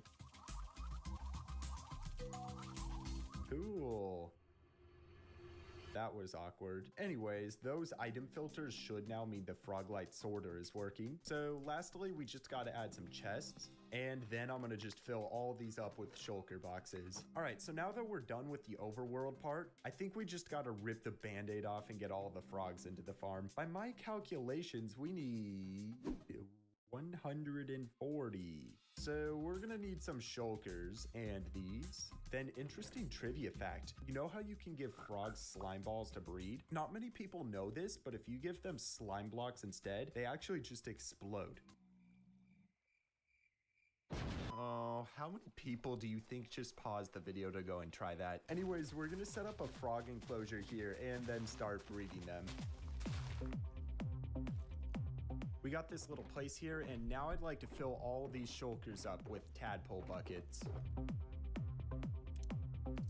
Okay, so it took me a little bit, but I've bred up all the orange frogs and then took the tadpoles over here to the savanna so we could get some of the white ones, and then some more over here to the snowy biome so we could get the green ones. Before we move any of these guys, I do want to build the nether side of this farm, which basically just entails placing a couple thousand obsidian.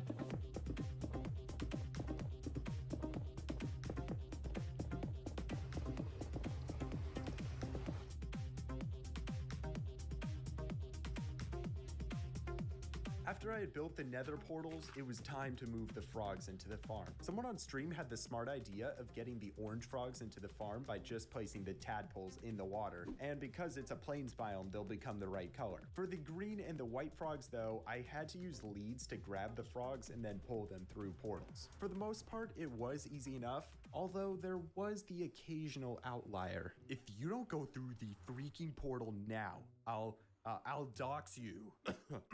Let's not question my tactics. It did work, and that's what matters. And there we are. Those are all the frogs we need. The final thing we gotta do is light these portals, and then the farm is done.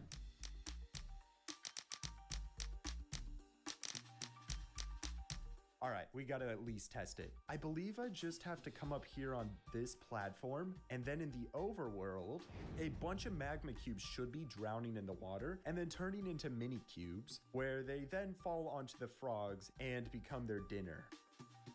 Nice! That's the first farm working! So in theory, to get all the frog lights I need, I should just have to AFK here overnight, and I will have enough. All right then, let's go ahead and move on to the next one, the Shroomlight Farm. And you know, I'm just genuinely so pumped to make this. So let's start with getting all these lower items.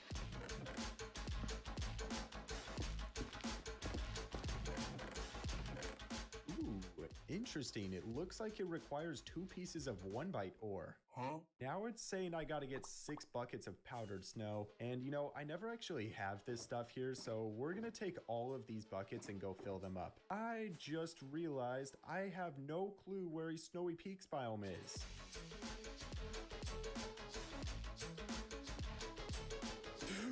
That took me like 45 minutes to find.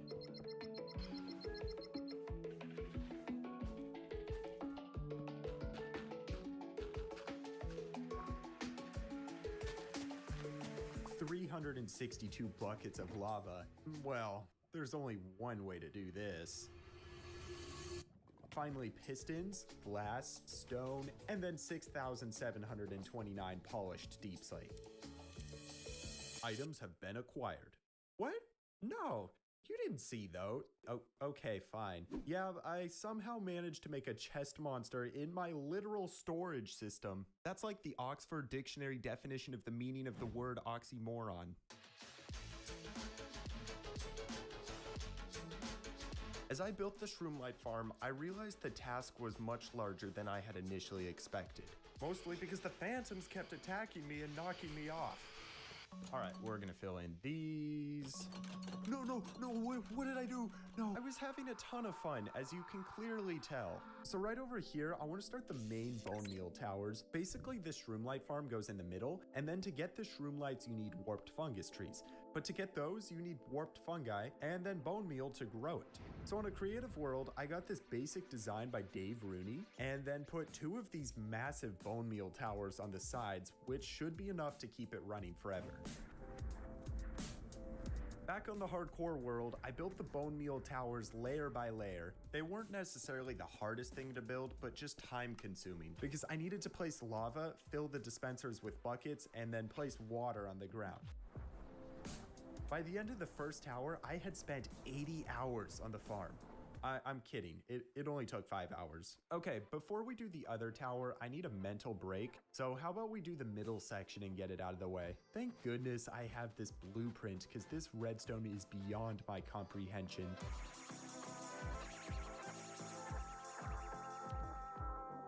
And so I built the farm, and it was all very routine until...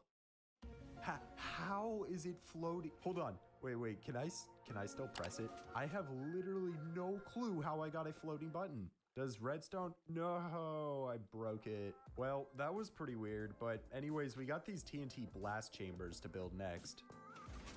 Wait, why is it starting? Like I said, I was having a ton of fun.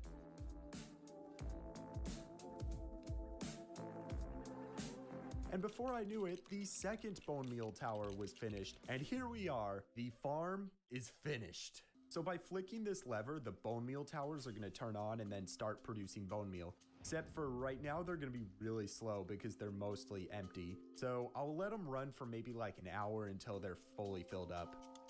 It's been 45 minutes and we're starting to get this extra bone meal just going into the lava. All right, so it's time to run the farm. 3, 2, 1. Wait a moment. This isn't how it's a... Nope. I fixed the farm and verified everything. Then, with the flick of a lever, the farm was running perfectly. So, in just a couple minutes of running the farm, we got over a full shulker of shroom lights. And once I run this overnight, we should be able to get all 30,000 easily. Just like that, I had completed 2 of the OP farms. But as crazy as these are, they're nothing compared to the final farm. I found a design by Nembon for a Guardian farm that produces over 500,000 items every hour. However, to make this farm, we first need to clear all of this water, which is going to require a lot of sand. And you know, no, actually, I don't want to use this sand because everyone uses normal sand. How about we use this red sand just for the heck of it? And now we need a little platform above the monument for our shulkers and chests and stuff. And then how about a conduit so I can breathe underwater? And a beacon for all the effects. Now that I can breathe, we're gonna come in here and just begin marking out an outline.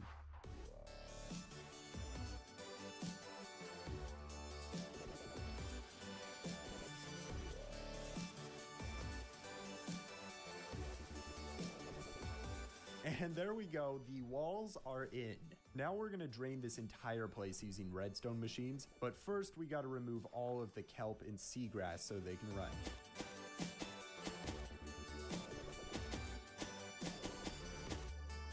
Then the whole monument actually needs to be cleared, so... And also to answer any questions why there aren't any guardians spawning, it's because I have a mob switch that's preventing them all from spawning. But anyways, now we got this entire region. But it still has water, and for the farm to run, it's all gotta go. So I was thinking the best way to do this would be to use redstone machines that move through the water and drain it as they go. And fortunately, from the research I did, this machine can do that pretty easily, and the block list is even pretty simple. So we'll begin by making some sand and leaf outlines here. Finally, those machines need to go up top. Break these, place those. Nice, the machines should be all ready. I always hate this. Perfect, they've started up. Are they gonna switch to... Yes, awesome, it works. Then we'll just have to sit here for a little while these flying machines clear away this entire region.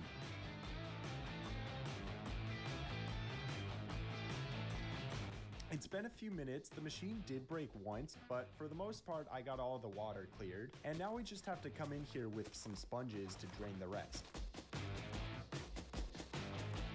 Then dry them in the nether, and repeat. You there, humanoids watching this video, I wanted to tell you that I'm training for a marathon, and to help motivate myself, I will run 10 feet for every subscriber this video gets. If you want me to go touch grass, then please click that button and help me run a marathon. I spent a few minutes clearing away all the stone, flattening the ground, and filling in the gaps so as to make the area perfect. Well, here we are. One massive pit in the ground where our ocean monument once was. Okay, let's build this thing. The farm does require 36,000 items to build, but I actually don't expect it to be that bad. Because look at this. The first thing we need are 2 shulkers of verdant frog lights. Well, isn't that convenient? Because we got that farm we built. It's almost as if that was intentional. It absolutely was not intentional. Then 4 shulkers of obsidian, 4 shulkers of smooth stone, and 5 shulkers of soul sand, which we're gonna have to go out and collect.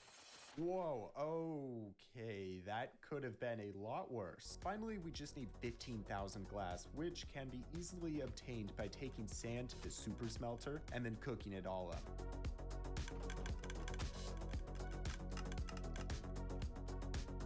And there we are. Once more, all the items for the farm have been collected. And yeah, this technically is the last thing I want to build, but I still want to decorate it. Anyways, I quickly made this nether side for the Guardian farm. Essentially, the Guardians are gonna fall from up there and then splat onto the ground where their carcasses are going to get pushed by these pistons into the hoppers, and then I'll collect the drops. That was a disgusting way of saying that. So that's one side of the farm done easily, but over here... Okay, how about we start by just cleaning up this area a bit?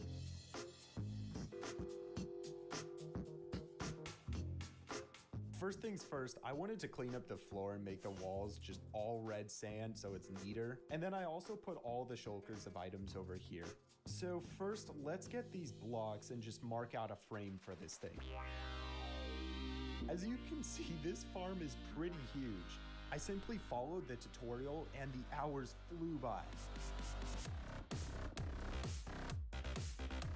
Now, from building the first few layers, I expected this project to be easy until I got to the water sections. Well, it turns out each of these rectangular prisms needs to be full of water sources so that the bubbles will lift the guardians upwards. So maybe I can just put some grass like right here.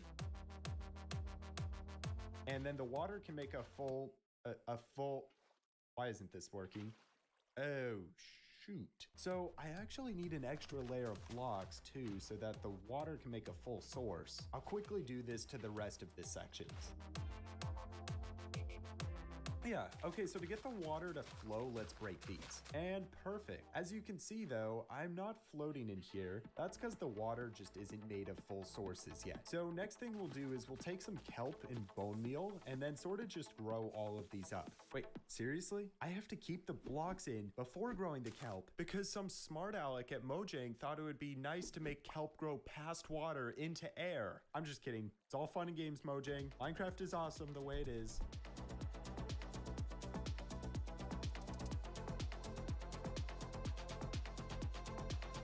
The farm percentage increased. I quickly got the second and the third layers in, then just repeated the same process with the kelp. Finally, some of the kelp hadn't fully grown, so I took some bone meal and went into every one of the containers and grew all of the kelp to ensure that every water source was full. It's been a few hours, everyone, and the last thing we need to do is remove all the kelp, grass, and then light the portals. Now, as we remove this grass, I think I can just come in here and also light the portals.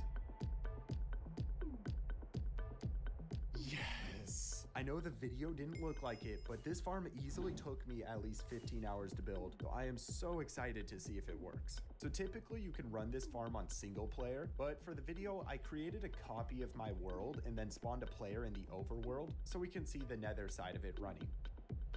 Oh my gosh. Holy crap. Wow. That's actually crazy. And just like that, the third and final farm was created. I had already spent over 40 hours on the project, but this is only the beginning because I still want to add decorations to the farms. All right, so the plan for the decoration is to make a massive oil rig that's going to sit on top of the Guardian farm, completely hiding that hideous red sand cube there. Typically, this type of thing isn't the easiest to design on hardcore mode, so we're actually going to hop onto a creative world and get planning. So I want to inspire myself by doing as much research as I can on oil rigs, and also that way the one that we make is going to be much more realistic and it's just going to look a lot cooler. I found a really cool oil rig called the Brent Delta located in the United Kingdom. I think this would be a cool inspiration to try and replicate. First off, we have the pillars that are holding the entire rig up. Now, an interesting thing I learned about oil rigs is that they actually don't connect to the ocean floor. These are like massive tubes that allow thousands of tons of metal to just float on the water. I know, it's crazy, right? I of course had the next question of how do the oil rigs balance? Because if there's like one pillar, what's just keeping it from plopping over or something? And what I found about these oil rigs is that they sometimes attach massive cables to the ocean floor on all the sides to fix that problem. So for our build, we're going to try to make some of these massive pillars and then just begin with having them float on the water. The other cool fact about oil rigs is that they're usually built on land and then shipped to sea, just like we're doing in the creative world and then shipping it to the hardcore world once it's designed. I feel like we now know enough to at least get started. If you remember Shovel from the Avatar Islands video, he's a master builder who's going to offer me some assistance with essentially creating steps for me to work through, because I'm going to be honest, I have no clue where to begin with making this. So this rig is pretty chaotic. There's a bunch of different stuff like crates, scaffolding, platforms, and cranes. So, where would you say is like the best place to start? You might want to make all these assets individually first and then paste them together afterwards. Oh, yeah, I'll try that. So I first built a few crate designs with different shapes, sizes, and colors. These are going to make up the main structure of the oil rig. As you can see in the photo, it has a lot of levels to it, so hopefully these can replicate that accurately. Next, I used some commands to build some scaffolding. We have the gray ones and the yellow ones. I always say how much fun this type of building is because you can just be so much more creative when you aren't limited to hardcore mode. Would you ever be interested in watching me make maybe creative builds for videos? Well, anyways, we have those assets. Next, I'd like to make a crane. Shovel actually offered me a basic asset he already had. So I took it and then made a base for it. After that, I added this massive wheel on top, which provides support and allows the crane to rotate. After texturing a few other parts of it, I had the first crane asset completed. Dude, that claw is so rad. Finally, I wanted to make the base pillars for the rig. For these, I created some diamond, gold, and emerald walls. I then textured and added some depth plus height and extra blocks to give more detail.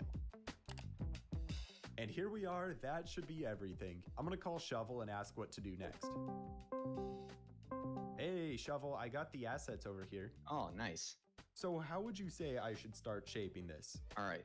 Here, let's bring this base over. Then you should probably get the walls and stuff in, but use different blocks so you can change them out later. Oh, yeah, I see what you mean. So Shovel and I spent the next few hours really just practicing the shape. An interesting thing he said was that builds like these need to be organized chaos. What that means is even though all these crates look random and messy, they still have to have some level of organization to them, such as similar shapes and heights of all the blocks. This is the type of thinking that I believe will take a basic build to the next level. So I can thank Shovel for that.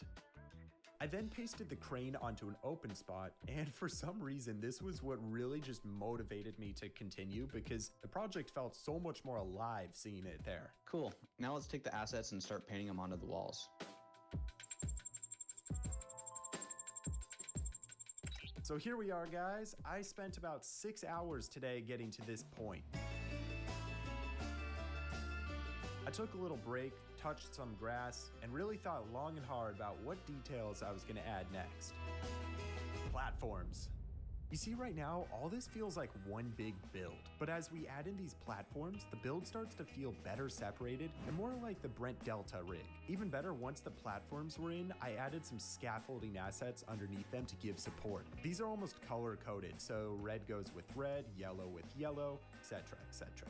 With the build coming along, Shovel and I also added a quick helicopter pad onto the empty spot of the rig to give more detail. From there, I added stairs throughout the entire place to give access from level to level. And then iron bars and stone wall railways, because we don't really want this to happen.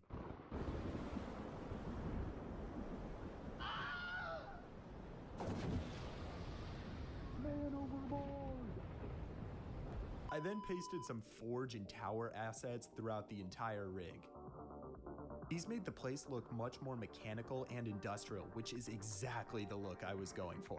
Then we added this cute little helicopter on the pad, and finally, I went throughout the entire place placing diamond and gold pipes, so that way with one command they could all be changed into better blocks. And there we are, that's the entire rig completed. This actually looks so good. Here, let me select this whole region and see how many blocks it is. Let's just say I needed a day for some R&R to mentally prepare myself for building this. Why do I do this to myself? Anyways, let's collect all these items. I almost forgot that this build requires 4 dragon eggs just for the flex. And you might be wondering how I actually have multiple dragon eggs. That's because a while back I made a dragon egg duper. Sorry, something was in my throat there. I meant to say farm. Looks like most of these are pretty easy to collect, so I'll quickly speed through them.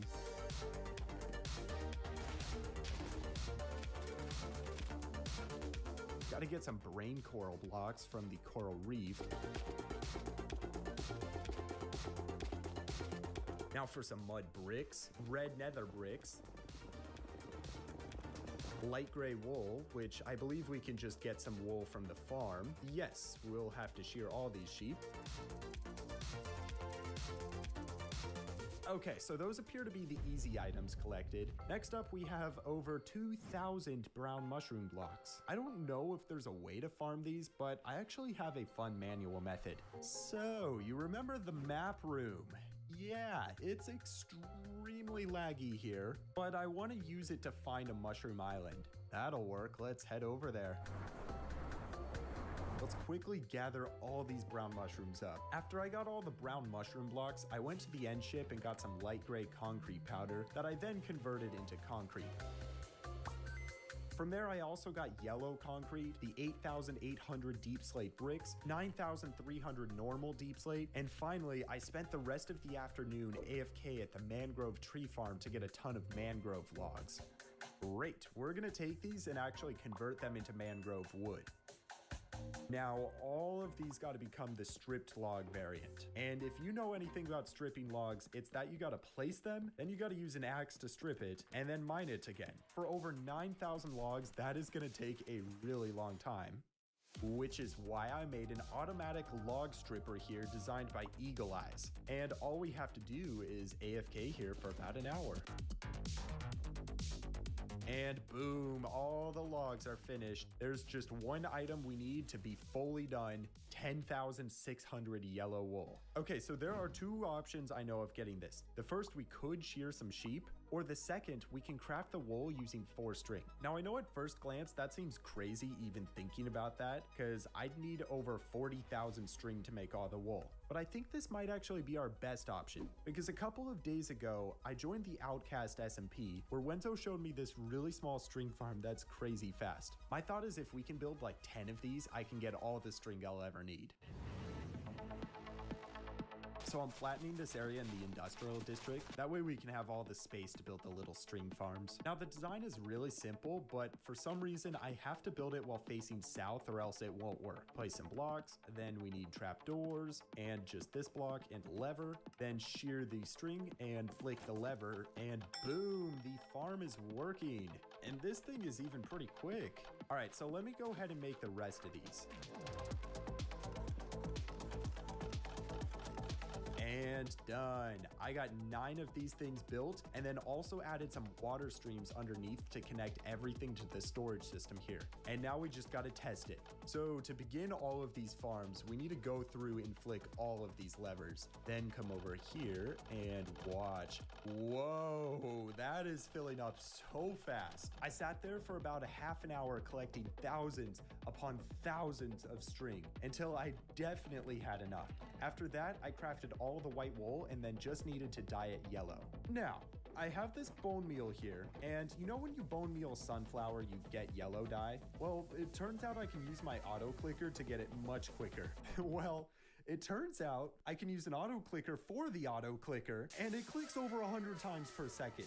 It's like a golden waterfall of flowers. After feasting my eyes on the sunflower waterfall, I crafted all the yellow wool, which meant I had finally collected all 150,000 blocks, meaning there was just one final thing to do. It was time to build the oil rig. First things first, I set up a platform in the middle with all the materials. After that, I placed beacons down to give myself the effects while building, and then made sure to light up every part of the build as I went so that mobs wouldn't spawn on the oil rig and the guardian farm would still work. With everything out of the way, there's now nothing stopping me from finishing. This was the climax of my journey. It had taken weeks of my time, and now finally all of my effort was about to be worth it.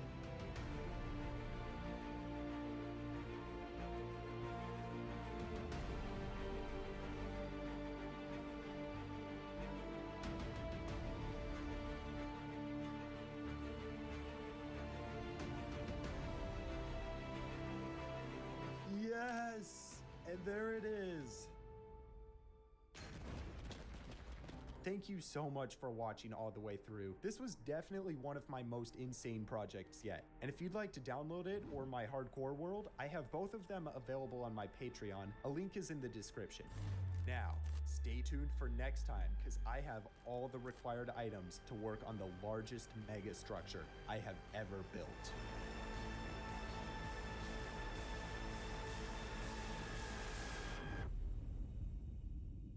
The Minecraft end dimension is pretty empty with the island, void, and nothing for millions upon millions of blocks. That is going to change because for over a year now, I've been building up to this moment where today we're finally going to create this supermassive black hole from my favorite movie, Interstellar.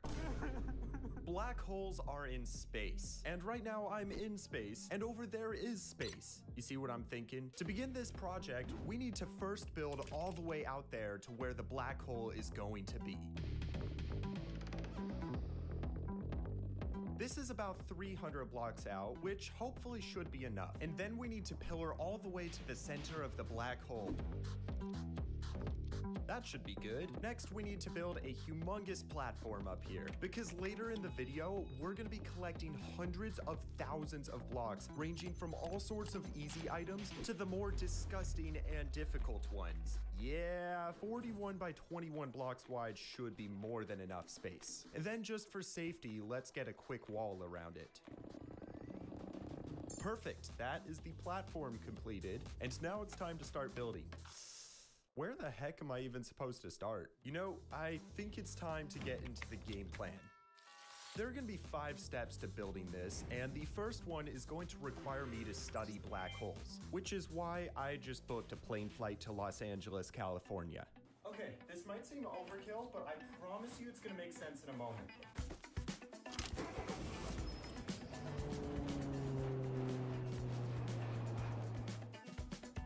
Here we are at the Griffith Observatory. This is the most famous observatory in the entire world, meaning it is one of the best places I can learn about black holes. And in 2 days, I'm collaborating with a YouTuber named Shovel to build the black hole. So I gotta make the most of my time here and learn as much as I can. So let's get right into it.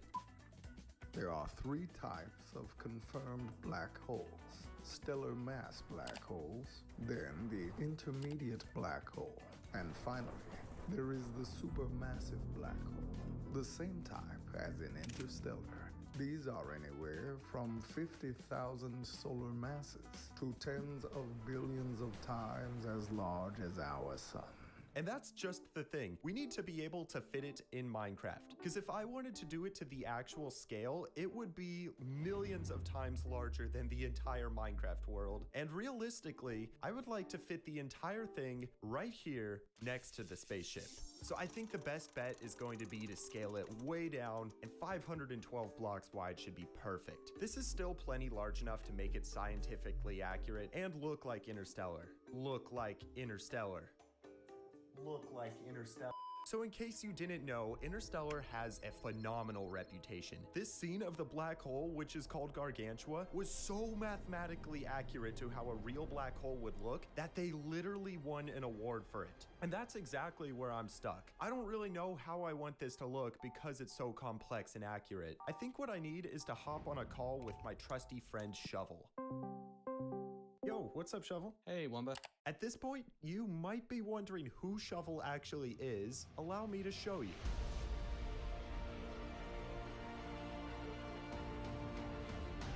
So yeah, he's pretty much the best of the best when it comes to building, and somehow he said yes to helping me design the black hole. Thanks, man. Anyways, back to it. Hey, Wumba, how's it going? You know, I'm all right, aside from like the slight jet lag. Although I do believe I have everything here for us. I did want to ask, like, do you think building something like this is actually going to be possible?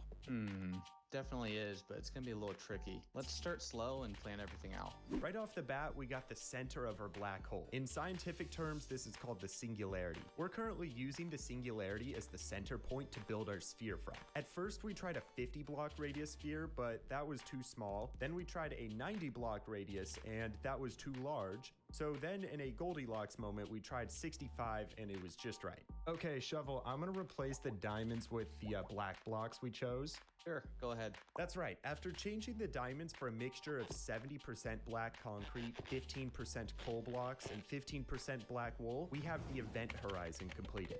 This is the part of a black hole where all light disappears. If you were to cross this point, then you'd have to go faster than the speed of light to escape it again. Shovel, I don't think making the ring around this is gonna be possible. Well, it probably... No, it's necessary. Was that an Interstellar quote? No, Yeah. Yeah, I thought so. Okay, now that I've quoted my favorite movie, let's get to planning the distance the black hole rings will go out. We decided on 512 blocks earlier. This still seems pretty good. So next we need to get the shape of the accretion disk right. And for those of you wondering, the accretion disk is a hot disk of gas and dust orbiting a black hole. The way we're replicating the accretion disk is by setting up 5 pillars that mimic the final shape of what we want. From there, we select the points and use a command that essentially draws a line in between. Then we can do the same thing and create a curved wall of blocks. With the top band in, we next need to do the bottom. A real black hole would have the top and bottom bands nearly identical, but there's an effect called the Doppler beaming that we see, and depending on the angle you're observing from, the black hole's lower half bends inwards, giving a bow-like appearance. Okay, so you're thinking we create a circle first? Yep, and then we can just move it over. Nice. Oh yeah, that looks good. Could you just start shaping that side in a little bit? Sure. Shovel, I really can't thank you enough. This looks fabulous. Of course, man. When am I getting paid? Are you doing like a PayPal thing, then? And now that we have the shape, it's time to texture the black hole. However, there's an immediate problem, and that's that I want this to glow like Gargantua from Interstellar. A few months ago, a fellow content creator, Chris the Cow, had this same problem when he made a similar black hole. He ended up using light blocks which illuminate everything around them. Unfortunately, light blocks are unobtainable in survival mode. That's right, you gotta keep in mind I'm still making this in my hardcore world. Oh, and yes, I did reach out to Chris about making this project, and he sent me this video back. I'm Chris DeCow, and I approve this message. Instead of using the unobtainable light blocks, Shovel suggested that I go with a mixture of these. Hopefully when grouped together, these lights can simulate the same glowing effect. I should also say it's important that from here on out, we build the black hole in the end, as that's where it's going to be in my hardcore world. And as we add in the bands, you can see the lighting is looking spectacular. The area closest to the event horizon is the brightest, and the farther out we go, the more sparse the lighting becomes. It's also important that we break up the patterns by coming into the less detailed spots and adding some touch-ups. Oh, wait, what if we added a light ring from the movie? Ooh, yeah. That light ring is actually a real thing, and it's called the photon sphere. It's created by light being bent around the black hole several times until it either gets sucked inside or escapes into the universe. But that's besides the point, because now the black hole is finished. Thank you, Shovel, for your help, seriously. Of course, dude. This thing looks so cool. You should make it into a poster or something. That's exactly what we did. There are some sick posters that just dropped, and they're only going to be available for 2 weeks, so there's a link in the description if you're interested. Anyways, now for the grand reveal of how many blocks this is. Oh my. After seeing that the build was more than 580,000 blocks, I had to take a long break from the project to calm down. Seeing that number was horrible. I'd be signing my life away for the next few months, and that was something I just wasn't ready for. But then, a thought began to grow in my mind. A thought that I had once before. A thought that was exactly what I needed now. I remembered why I started making videos in the first place. Hello, this is Stampy. I grew up watching the first generation of Minecrafters. Back then, they were learning, inventing, and finding the limits of the game, and that inspired me to do the same. So I put in the hours, the grind. I always had a final vision in mind, but it was never really about finishing the projects. It was about the experience of getting there. I learned to love the process, finding my limits and intentionally exceeding them. And that's what stuck with me, that this project was no different. So even though countless others have done it before me, times have changed, and now it's my turn to push the limits.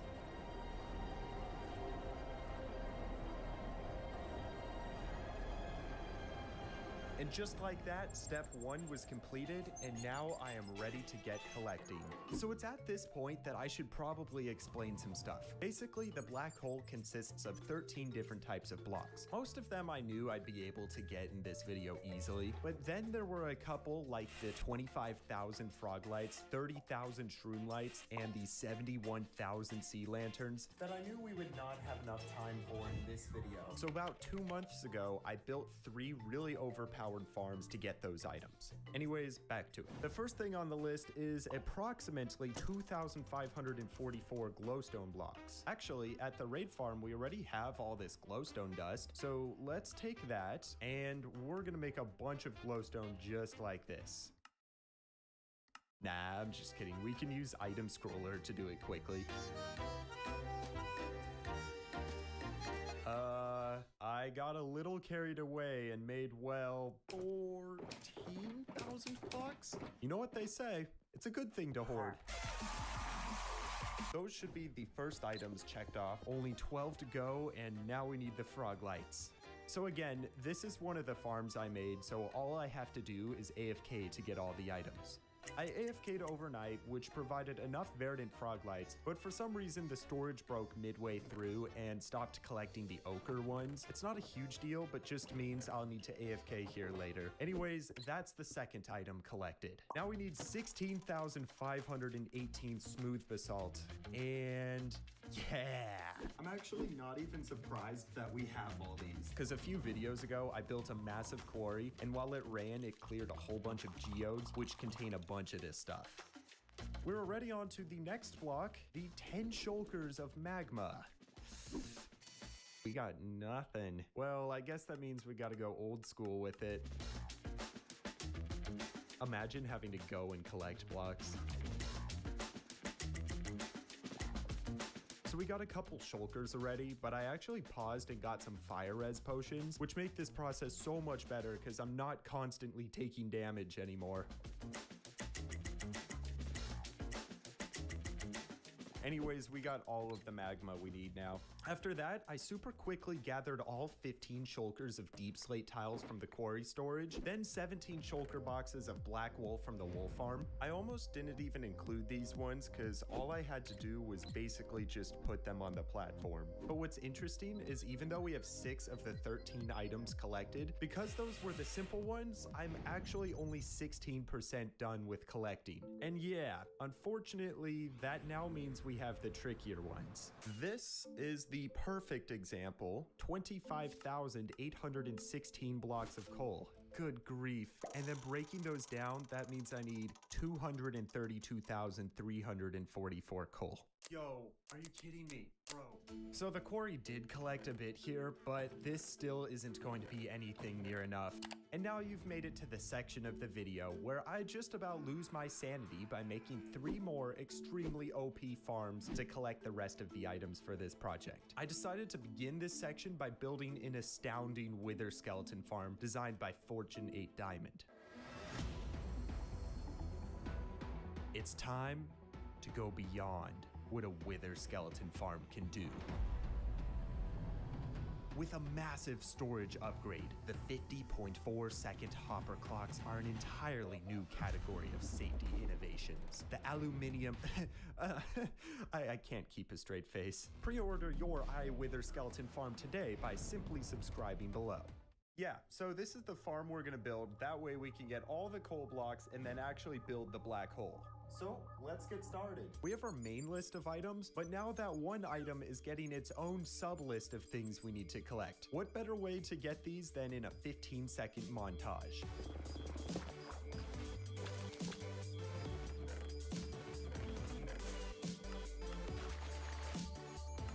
Stone brick walls, spruce trap doors, flower pots. Flower pots? What the heck do I need those for?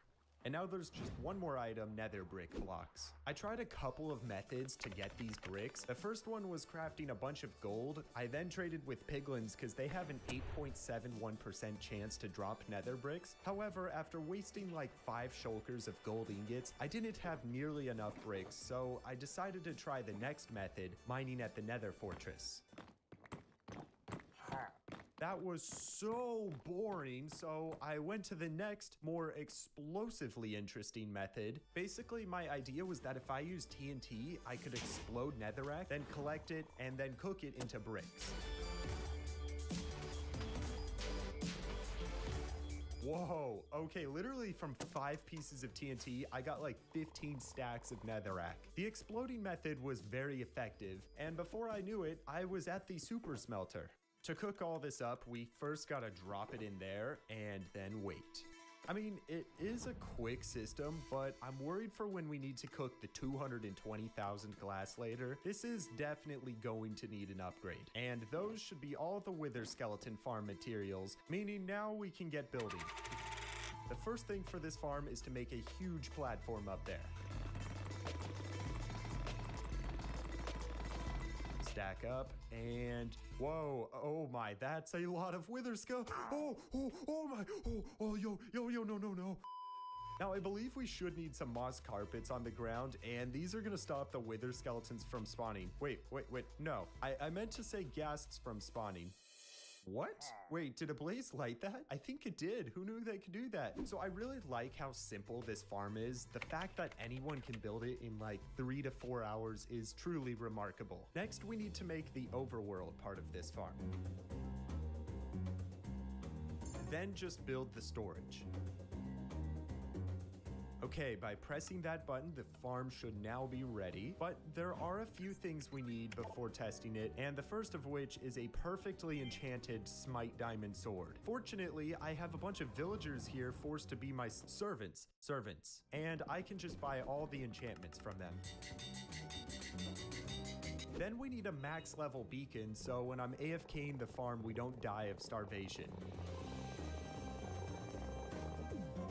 And finally, we need about 70 striders in this pit. It seems weird, I know, but somehow the striders prevent skeletons from spawning on the platform below, and this means the iron golems won't be shot to death. How exactly am I supposed to get 70 striders here? I suppose we'll first have to go to the lower part of the nether. I'm thinking we'll need some sort of staircase from down here. And then this should probably stack all the way up there. So we got our staircase, and now it's time to get the striders. And if I'm not mistaken, I think we can just use a lead. Yes! Let's just address the fact that I jumped into the lava to get this strider. You could almost say, my dedication is fire. Come on up, bud. There you go. Okay, time to go up the stairs. I'm actually so terrified he's just gonna jump off the ledge. Yes, oh my gosh, I can rest easy. Now I have to yank him all the way across the nether. And there you go, 1 down, 69 to go. Nice. I very quickly got the second strider onto the ceiling and was just about to repeat the process when someone on our Discord call told me this. Wait, Wumba, you know you can just breed the striders, right? No way, you're kidding me. Yeah, I think it's like the warped fungi that breeds them. You can imagine how excited I was when Mogswamp told me that. He literally saved me hours. And before I knew it, the farm was finished and ready to be tested. So the way we run this is we come up here and then flick that lever. Now let me grab this sword and then it's time to start swinging. This farm works by having the wither skeletons spawn on the platform down below. Then they go through the portals and are pushed into another portal which exits them up top at our killing chamber. At this point, I'm also attacking the armor stand with Sweeping Edge and Looting 3. These skeletons die and their drops are collected. So now that you know how it works, it's time to AFK here for the rest of the night and check back in the morning. Well, it actually turns out that our church had a hike planned for the following day. In case anyone was wondering, we went to this epic place called Enchanted Rock and had a great time just hanging out. Meanwhile, my computer was still AFK.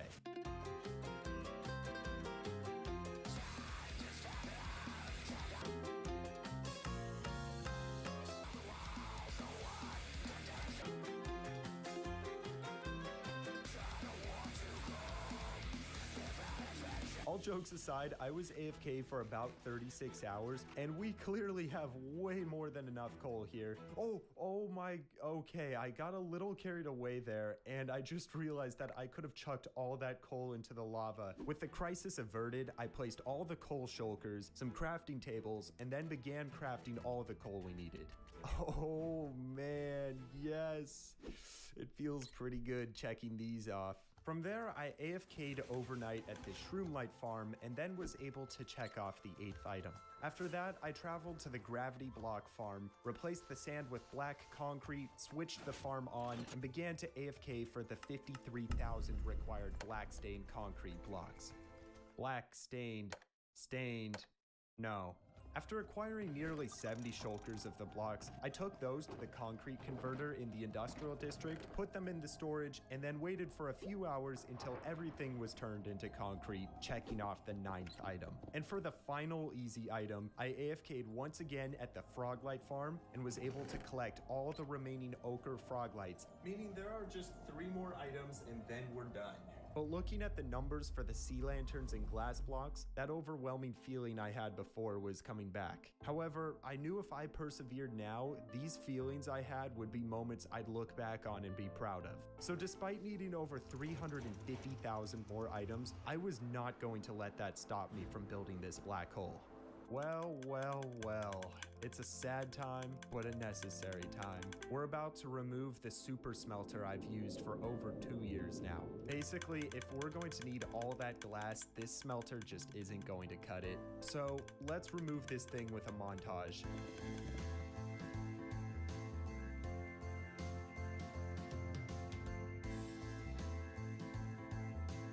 Okay, I should probably run.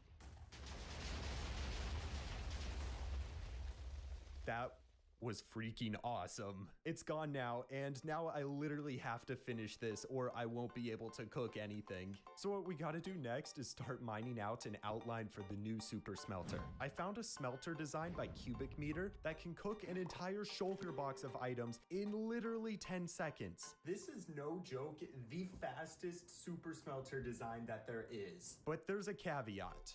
It's big, like really big. And that means I'm going to need to mine out this entire area of about 500,000 blocks. It is funny, like every 6 months or so, I get this really weird urge to just hand dig a hole in Minecraft. It's been about that long since we did it last for the map room, so part of me is actually really excited to do it here. I think the strat for now will be to clear the top 2 rows so we can see just how big this room actually is. Well, there it is. This is a big room, but I actually really enjoyed mining that, so let's continue. Pickaxe. After pickaxe was used, I persevered. Creepers tried to stop me. My mom said it was dinner time. Nothing could stop my dedication. Except for when the next episode of Survivor Season 44 came out, I did have to stop for that. But regardless, I mined for hours and felt invincible when I finally reached the end of the stone section. Okay, so I have to clear about 25 blocks lower. But the issue is Deep Slate is really slow to mine. Instead of mining this, we should move on to Plan B. First, we enter the room and clear 4 trenches by hand around the entire area. Won't that take a long time? Yes, but you'll see why it's important, because next we will use a tactic invented by Wumba way back in his parkour spiral video where he placed water around the walls so that it floods the trenches. Won't that take a long time? Then we build TNT bombing machines. Won't that take a long time? Well, that's not the biggest problem, because we need to be careful of these machines as they are extremely powerful and perilous. One mistake could mean the mission fails. Won't that take a long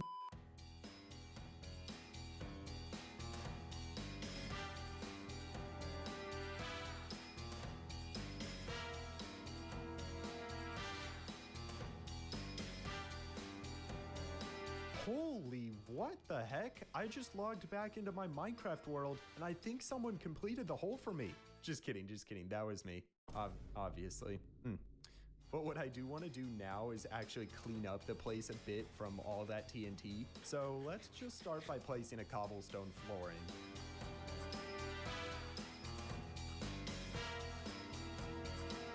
Nice, there it is, the entire room fully cleared out. But before we build the super smelter, I want to make this place look good. So we're gonna leave the world and start designing something on the bakery creative world. Something I'm learning about building is that it's good to not over-detail something. As the super smelter is going to be the main focus of the room, I want to keep the surrounding walls rather simple. Or maybe that's just an excuse, but regardless, I made a wall design of using sea lanterns, prismarine, and warped planks. All of these together give a really nice palette that still matches the rest of the Ocean Monument base. And once I was finished, I grabbed the materials list, and now here we are ready to get the items. The best part about this is that they're extremely easy to collect because most of these are crafted using Guardian drops, and I've sort of been AFKing here the last couple of days, and now we just gotta craft everything up. First up, we have 6 shulkers of prismarine blocks.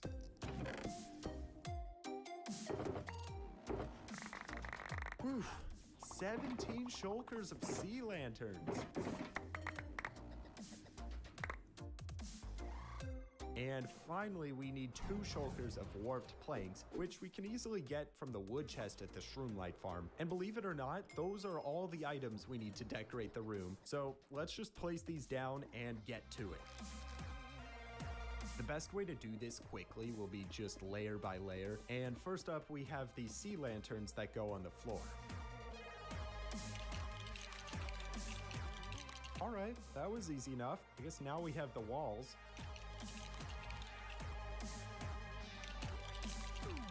We're quickly speeding past all of this as it was pretty repetitive, but I will say once we got to the roof region, it was a little more challenging due to me first needing to grab some dirt and then place it to create scaffolding. Although once the pathway was in, finishing the ceiling and removing the dirt afterwards was easy enough. Well, here we are. This room was once my old super smelter, and now it's ready for the new and upgraded one. Now what's funny is at this point, I had to start collecting the 40,000 plus items for the super smelter, but in real life, I decided to start streaming this, and turns out the chat wanted me to start with the hard items. Seriously guys, you don't want me being lazy? Actually, you know what, I respect that. Remember that these items are just part of the sub list so we can build the black hole. Hopefully this isn't getting too confusing.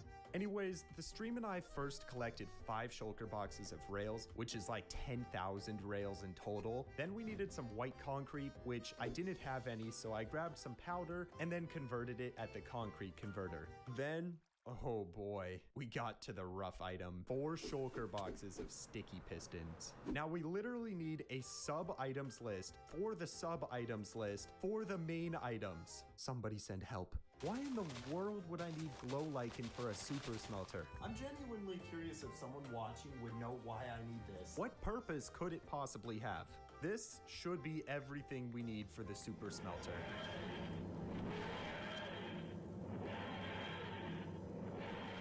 Oh my gosh, it actually worked. I'm in the past. What? Are you me? Yes, I'm you from 1 month from now. Prove it. What's your Wi-Fi password? In 3, 2, 1, XF lowercase j hashtag question mark 3.141592653589793238462643383 underscore 32 stinky foot exclamation point. Ugh, you're one of those people with the impossible passwords? Wait, that means I'm one of those people. Anyways, how did you do it? How did you figure out time travel? I would tell you, but I don't have a lot of time. You need to listen. I must warn you about the super smelter. There's a problem with the fueling coming your way. But how did you manage to do it? Like time travel. Shut up. You need to listen. This is an emergency. Is it painful? How long does it take? Stop. I need to explain. Oh no. No, I have to go now. It's too late.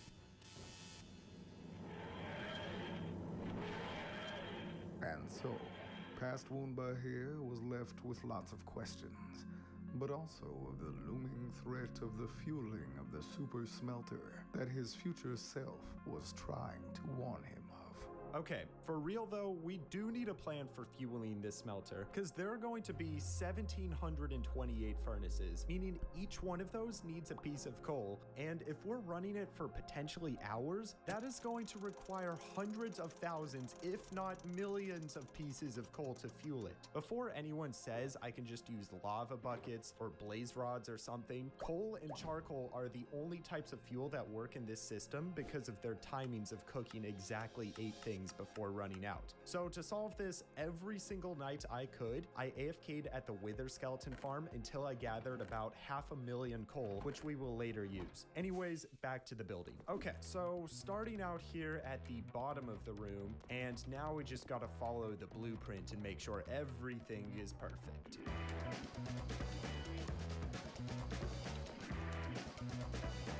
Oh, this makes sense. The glow lichen is here to stop the water from flowing. Dang, that's actually really smart.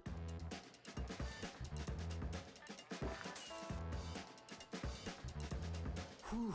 This is some complex stuff. I think I need to push some hopper minecarts into these blocks. First, we'll have to place some rails like this. Then I can grab some hopper minecarts and put them on the rails, then gently push them down. Nice. Let me repeat that for the others. 1, 2, 3, 4, 5, 6, 7, 8, 9. Wir haben es fast geschafft und du hast mir noch nicht abonniert. Yes, that was German, and please don't translate what I said. Next, we gotta place some glass above, and then some slime and a piston so we can push it downwards and lock the minecart in. Perfect.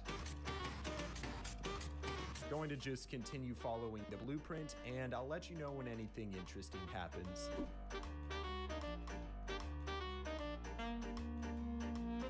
Oh yeah, baby, time for the furnaces.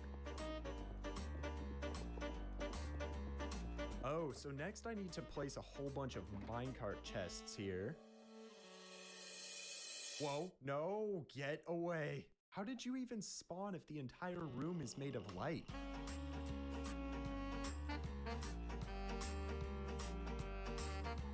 After a couple real-life days of building, I placed the final block, checked the blueprint for mistakes, loaded coal into all the chests, crafted a few hopper minecarts, a few thousand hopper minecarts. Yeah, basically this smelter requires a devilish amount of hopper minecarts. It's so many that it's diabolical. It's devious.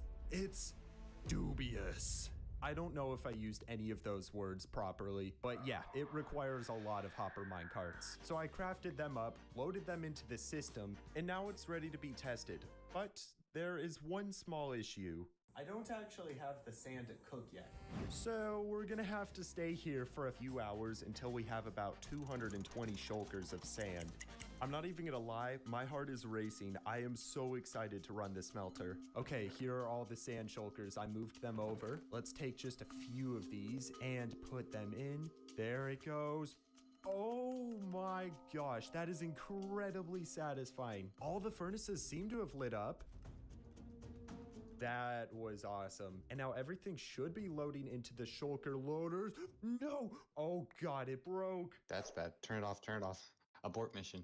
It looks like I forgot to load shulkers into the system. But now everything should be okay. I'm now about to load 3 entire double chests of shulkers of sand in. There it is. Everything is working perfectly now. I just have to wait. Oh, here come the first shulkers.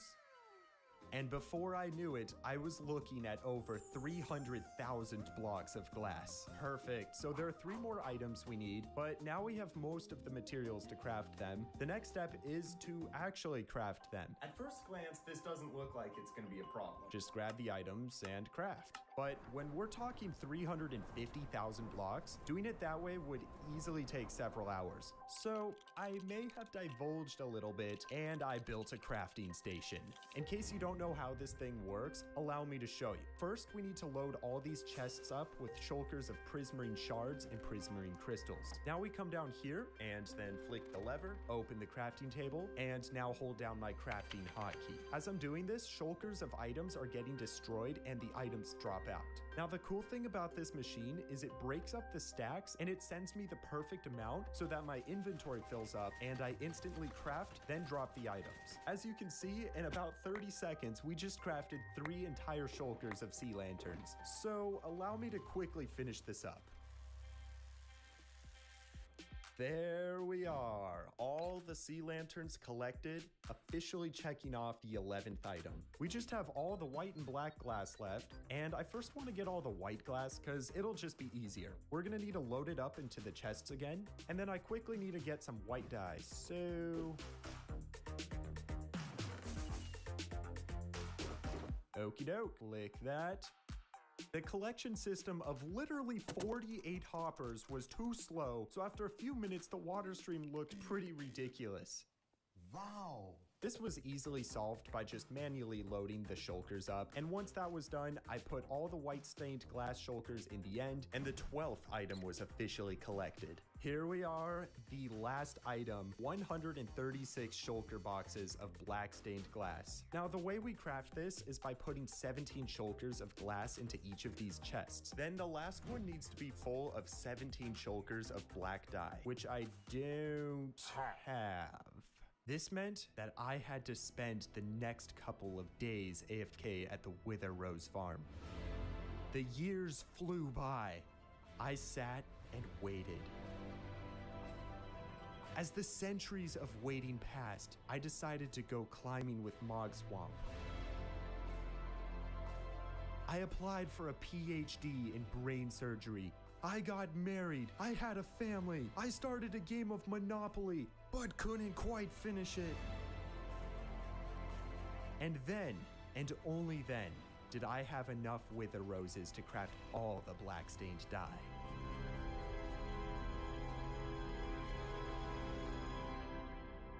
It's been like 2 days since the last clip because that farm is just so slow. But once we finish crafting up all this dye, we can load it into the mass crafter and get crafting. Holy cow, look at that. Why is this intimidating? Oh my, there it is. The last shulker. Here is all the black stained glass, and now we just need to move these to the platform.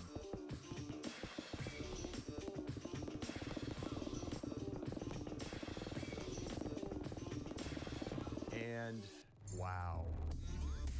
Just like that, all 586,186 items required to build the black hole had been obtained. Now we can move on to the next step of actually preparing the area for the black hole before building.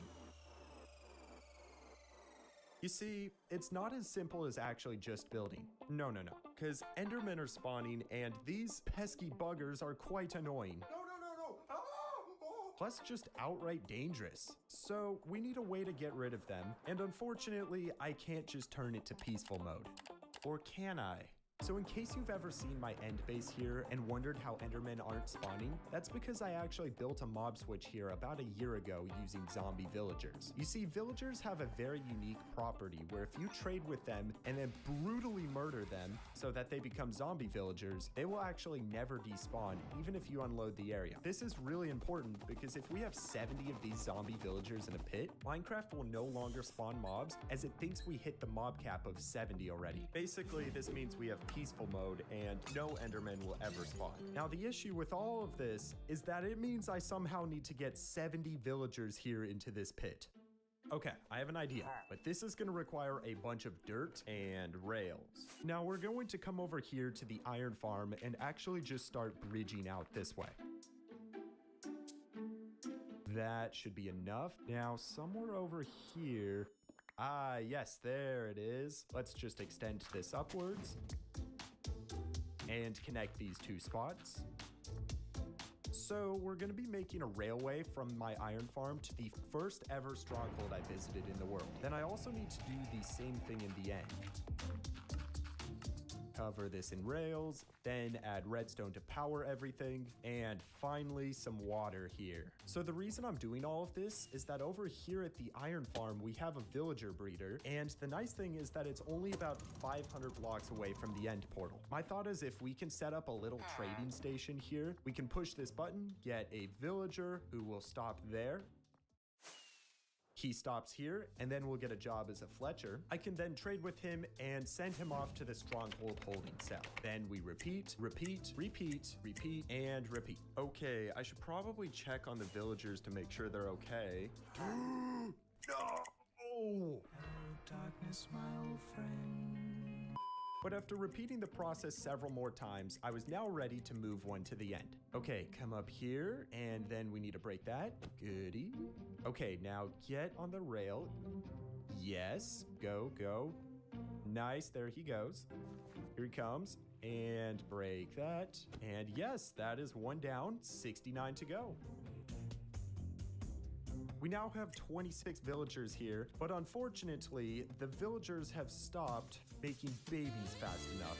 That sentence sounded way better in my head. So we'll just have to AFK under this dirt here and wait for some more to spawn in. Been about 3 hours and there are barely any villagers here.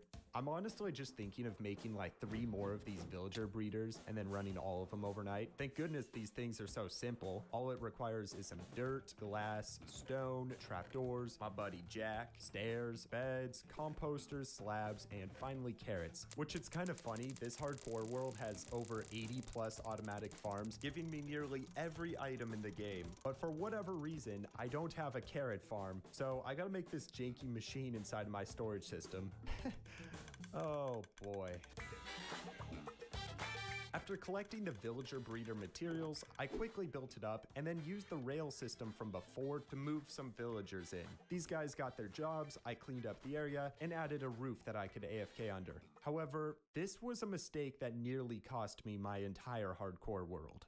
When I placed the dirt above my head, this was to prevent phantoms from spawning. I also knew that the iron farm was lit up and my overworld mob switch was on, meaning no mobs could spawn and kill me. Because of these reasons, I thought I was safe to AFK under the dirt roof. However, it seems the villagers didn't like their jobs too much, because at some point in the night, a single baby villager escaped through the trapdoors and landed on the side of the glass, completely missing the containment chamber. This might not seem bad at first, but over the span of several hours, the baby grew up and eventually wandered onto the same platform I was on. As time passed, by chance, the villager started to push me out from underneath the dirt and closer to the edge of the platform. At this point, I woke up randomly in the night and began to think about this very possibility. And literally as I checked the computer, the villager was about to push me off the edge. Had I slept for even 15 minutes longer, it is very likely that I would have died on the world.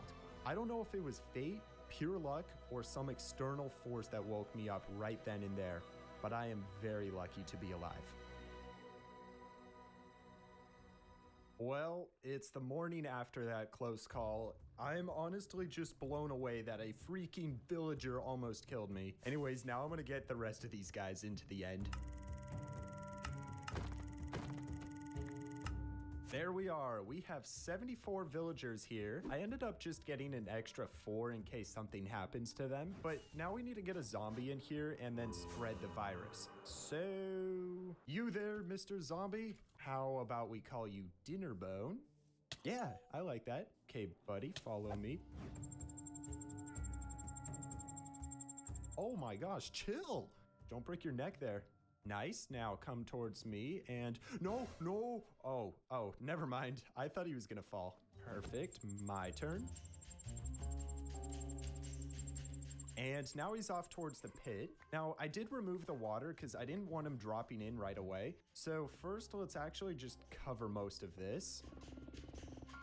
And then you get in here, then drop down. All right, here we go. Block these off and let it begin. Y'all deserve this. You nearly killed me. Well, it does feel pretty good knowing the end dimension is basically peaceful mode. I'm gonna just go ahead and clean everything up. And now we're getting super close to being ready to build. The final thing I want to get are beacons, because if we're going to be placing hundreds of thousands of blocks, that is going to take a very long time.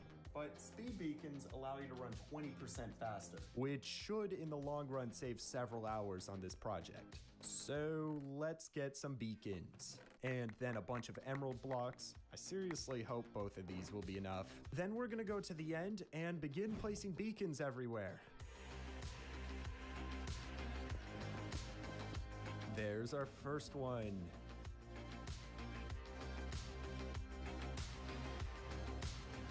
Even though it's kind of excessive, I decided to get all the beacon effects just for laughs and giggles.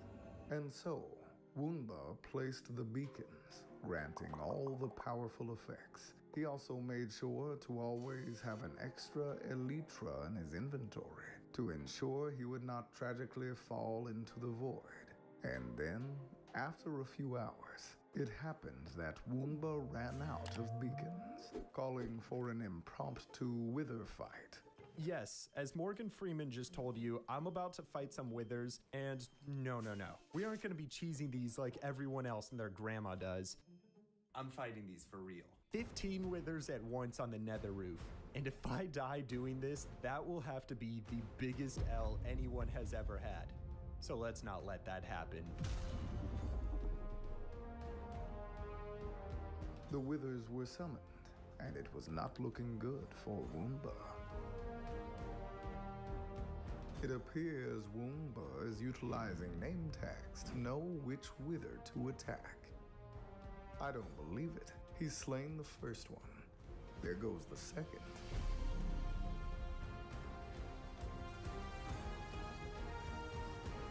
Absolutely remarkable. Woomba has emerged victorious. Good job, Woomba.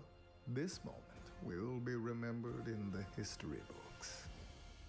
I used the newly collected nether stars to craft some beacons, and then placed the final ones in, completing the entire 700 by 500 grid of full beacon effects. This also meant that I had successfully finished the 4th step to replicating the interstellar black hole, and now the only thing left is to build. Well, we have arrived at the final step, and now we gotta start on the lowest level and work our way up. There is the first block, only 500,000 to go.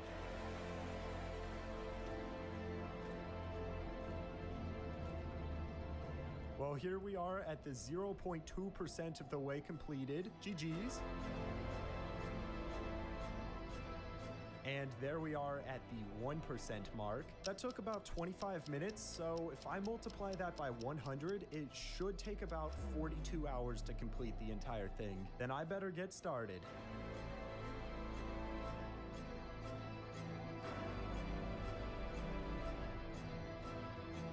The build itself was rather simple. I mean, there are only 13 different types of blocks involved, which is why I wouldn't call it a hard build physically, but the repetition was the difficult part. Keeping my mind entertained as I flew up and down hundreds of times to grab more materials was mentally exhausting.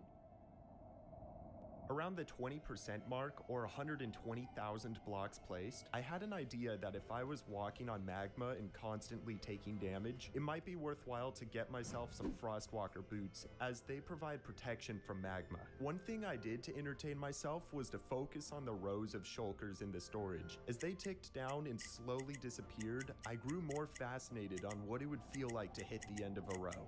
Nothing changed. But what about the next row? Anyways, these sorts of games were the types of things I thought about as I progressed through the build.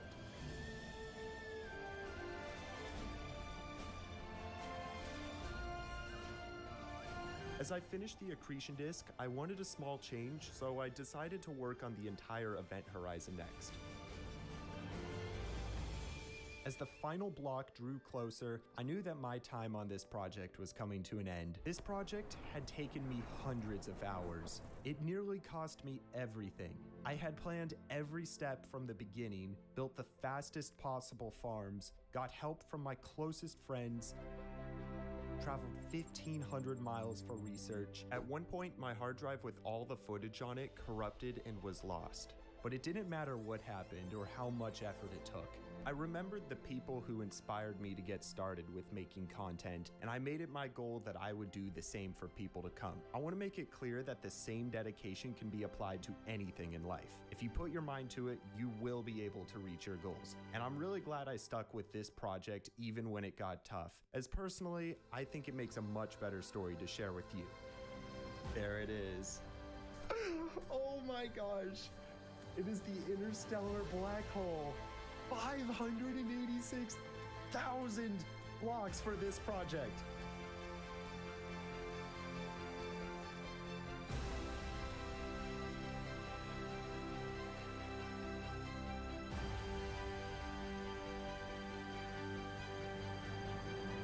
One final thing, if you made it this far, I wanted to let you know that to celebrate this massive project getting completed, I released a poster on my merch page that's only going to be available for 2 weeks. Also, if you want to download the Black Hole build or my Hardcore World, both are available on my Patreon page. A link is in the description. Thanks for watching. Have you ever heard of the Farlands? It's a place where Minecraft's code completely breaks. They were removed over 10 years ago and never seen again. At least, that's what we thought. Because 4,286 days later, Minecraft 1.20 released, and suddenly hundreds of posts said that they were back. I want to find out if this is true, which means we need to travel 30 million blocks to get there, which is going to require over 150 elytras. That's why I am looking for as many end cities as possible. Oh my gosh, it has been a long time since I've looted one of these. All right, anything good? And then the elytra. That is one down, 161 to go. Oh, nice. I found another city. And that's the second elytra. Let's go. Well, this is going to be pretty repetitive, so how about I give you a crazy montage to pass the time?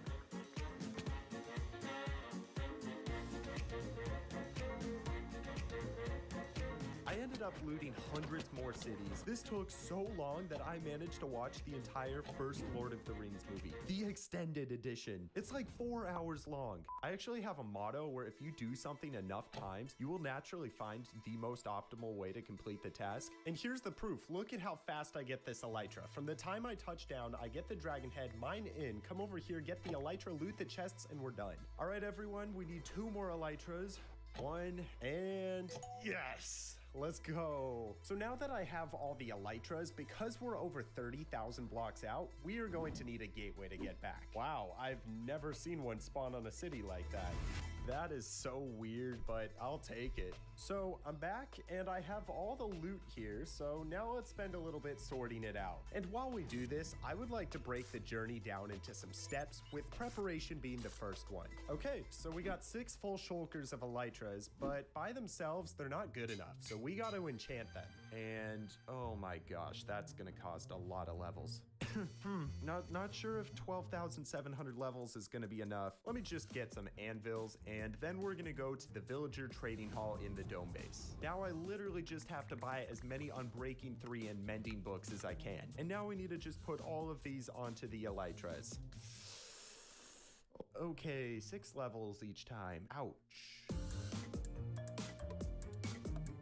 I ran out of books, so I'm gonna buy some more and then repeat this process until all the elytras are enchanted. And while I'm doing this, I'm gonna tell you about the next thing we need, which are fireworks. Like 100,000 fireworks. Now, normally it would be very difficult to get these, except for the fact that we have this insane sugarcane farm, as well as this raid farm where we literally have millions of gunpowder stored up. And then I can go ahead and use our mass crafter to make all the fireworks, and by putting everything right here, we officially have step 1 completed.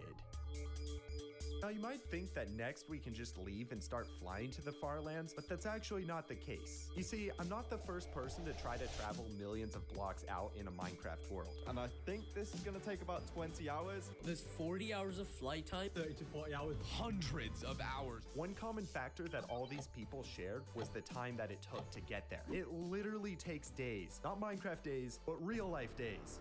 And my thought is, once I find the Farlands, I'm not going to want to have to fly all the way back as well. So that's why we are going to use Ender Pearls. And by using this classic Etho clock here, I can throw an Ender Pearl in, then let's put 64 sticks in, and now I need to get really far away quickly. Okay, any second now. Any moment. Yes! Oh my gosh, it worked. Okay, so basically now we can put a bunch more items into these clocks, and it's gonna take way longer to teleport me back. Then I believe by placing a comparator here, this will make the clock go way slower. Awesome, so if my math is correct, this should activate every 48 hours or so, which according to Lockdown Life, he said will be way more than enough time to get to the edge of the world. Let me just load our final Ender Pearl in. Good grief, I really hope this works, because if not, I'm basically gonna be stuck at the edge of the world. That's not that important. At least we finished the timer, and now the last thing we need to get is a box of basically just all the materials and things that I might need when I'm out there, which will definitely include some obsidian, flint steel, sure, sticky pistons in case we do any redstone, maybe pistons, levers, iron is always good to have, extra wood. Then I must also display my dominance of the world by creating a special banner for my totalitarian regime. Serious question for everyone watching. Does anyone know how to actually make a custom banner? Like, I can't say I've ever done this. What? Huh? Oh, wait, so I guess we need to make a banner pattern like this. Okay, that's good. Oh, that makes sense. Okay, we use the loom. Yes, so our totalitarian regime must have a skull. Then we can just like randomly start applying stuff. Okay, are you ready to see this banner? Oh, wait, that's the wrong one. Wait, that's... No, no, there we go. There's the first one. Actually, bro, that looks pretty funny. I like it. You know what? I know what we're gonna do. The Wumba Republic. There we go. Our totalitarian regime has our first bit of propaganda. There we go. That's everything we need. I'm gonna pack it all up, head over to the Ender Pearl timer, and oh man, once I switch this lever, our timer starts. Now on my computer, I'm gonna start a stopwatch. That way I can keep track of roughly how much time has passed. So in 3, 2, 1.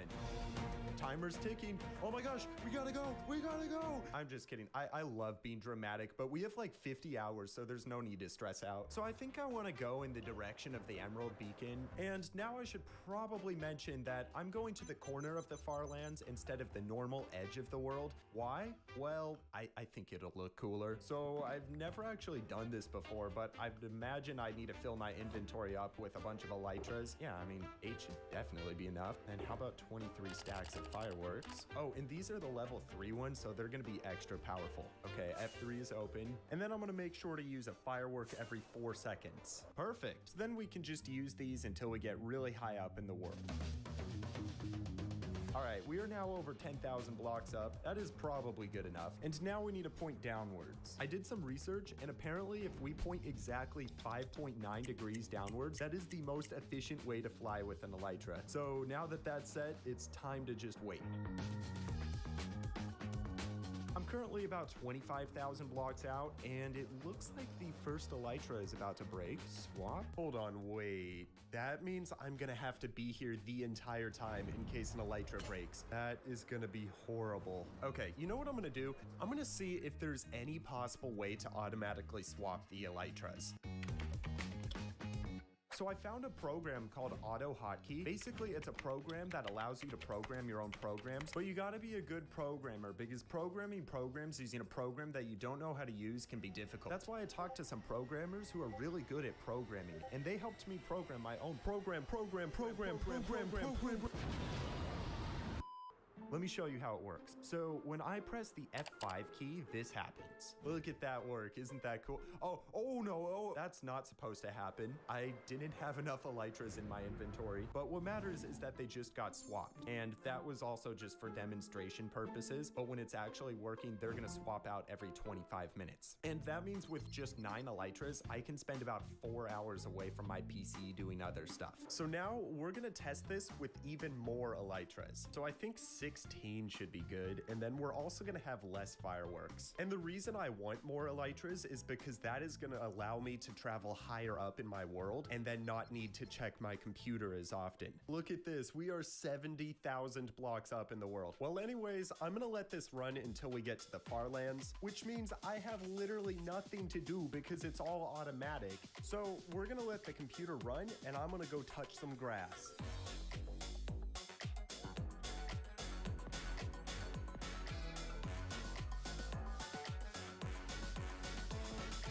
OMG, take your photos. It's a Minecraft YouTuber touching grass.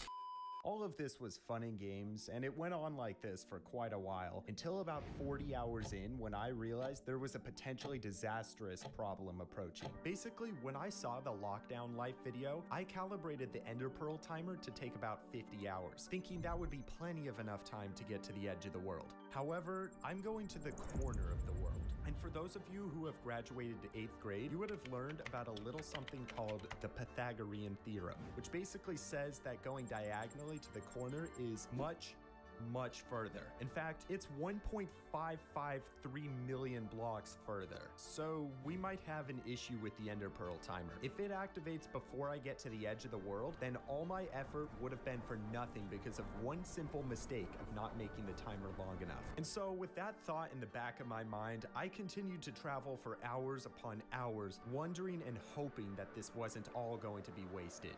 Well, it has been a long week of traveling, but we have arrived at 3.75 million blocks out in the nether. Oh yeah, now that means we can check off the second step. Now it is time to make our portal and see the Farlands. Okay, I promised my buddy Mogswamp that I'd call him when I got here, so... Oh, Mogswamp. Hey, what's up, dude? Oh, nothing much. I just made this portal here. Whoa, that's a big portal. Yeah, and it was also probably a waste of time. And resources. Yeah, but what can I say? I'm excited to be here. Now, the question is, Mog, are you excited? Yes. Okay, here we go. Load, come on, load. Huh? What? But these are the world border. Where are the Farlands? Yeah, no, that's the world border. Are you sure that the Farlands actually spawn? Yeah, I mean, I think so. Wait, you think or you know? I didn't actually check. Dude, you didn't check? Hold on, let me look this up. Yeah, please do. Oh no. Oh my god. Oh, what is it? I think they patched them already. Oh, come on, you're joking me, right? I'm not. I'm so sorry. I spent 60 hours getting out here for nothing. Dude, 60 hours? That's absurd. Now I'm expected to just go all the way... Oh, no. No. What? No. What is it? Oh What is my it? gosh, no.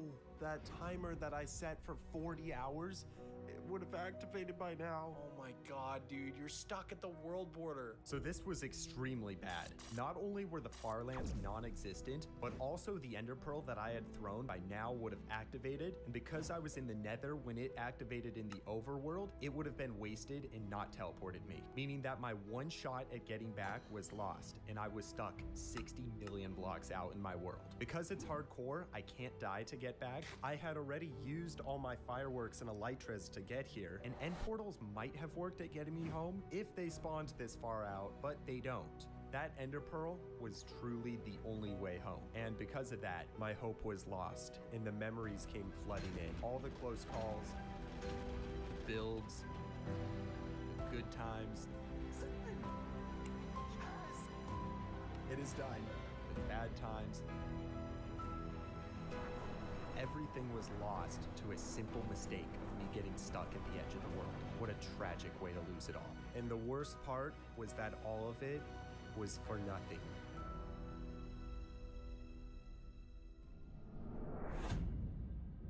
How you doing, man? You know, sort of the same.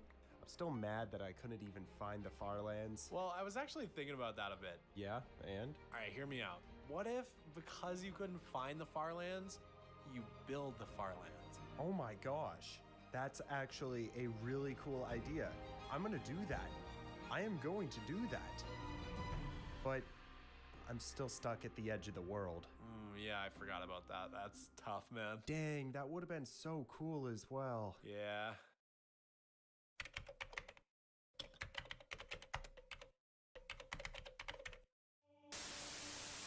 Oh my gosh. Okay, wait, is this okay, it's recording. Okay, I kid you not. When I was editing the video, I looked back at the footage where we put the items into the hopper clock, and look at this. 4 items. I thought that I only put 2 in, but 4. Each item is a full day. Which means that timer was not set for 40 hours. It was set for 80 hours, which means it hasn't gone off yet. It is an absolute miracle that I can get home. And the best part is that when we get back, I can still build the Farlands like Mogswamp suggested. So let's not let this second chance go to waste. Okay, so we have about 20 hours before I get teleported back. Let's have some fun at the world border before then. The first thing I want to try is getting outside the world border using Ender Pearls. Yes! Wait, no, that hurts. Get back, get back. I didn't realize the world border kills you. Oh, that explains why there aren't any mobs out there. That just gave me a really interesting question. What would happen if there was an ancient city outside the world border? Do you think I could trigger a Skulk Shrieker and spawn a warden? What would happen to the warden? Okay, I can't get too distracted, but we'll test that later. Although first, I have some other things I want to do. So, you've seen people do the slab thing. It's cool, but you've never seen someone do it at the world corner. What do you think will happen here? Oh, well, I guess that's expected. Dude, wait, what? That's the first ever triple slot block. Dude, I'm gonna put our banner on top. Just so you know, by watching that, you are now legally obliged to join the Wumba Republic and serve your leader by subscribing below. Well, now there's still like 20 hours until I get teleported back. So instead of making you watch everything I do, how about I just give you a super fast montage?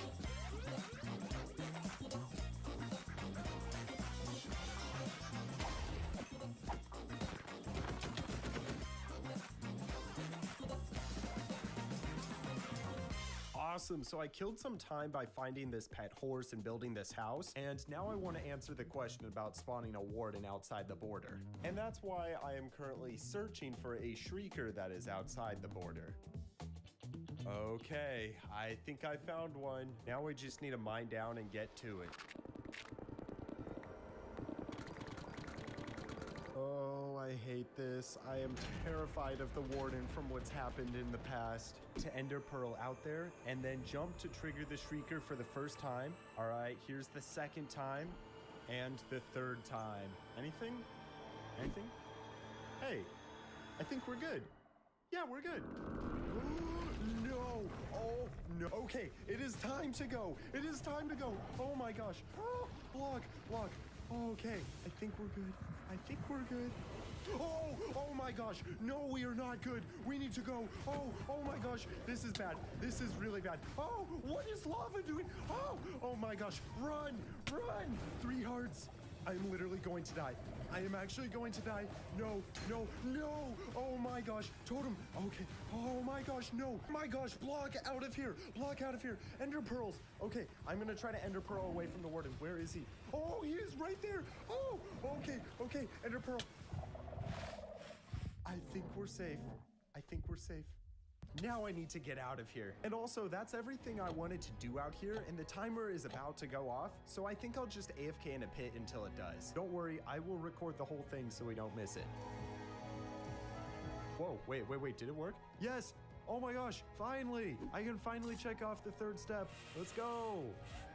And now we can move on to planning the actual Farlands build. And oh man, I cannot wait to see the look on Mogswomp's face when we finish it. So, I'm thinking, wouldn't it be really cool to build the entire Farlands around my spawn or something? I guess, wait, wouldn't they then be considered the close lands? Got him! Like, you just be down here and way off in the distance, you see them all around you. That would be so sick. So let's go ahead and first plan where they're gonna go. And for that, we are going to need some dirt from the storage. And okay, this is gonna be corner 1. Then I'll just build all the way up. Yeah, this looks high enough. So now let's start by bridging all the way out and making an outline.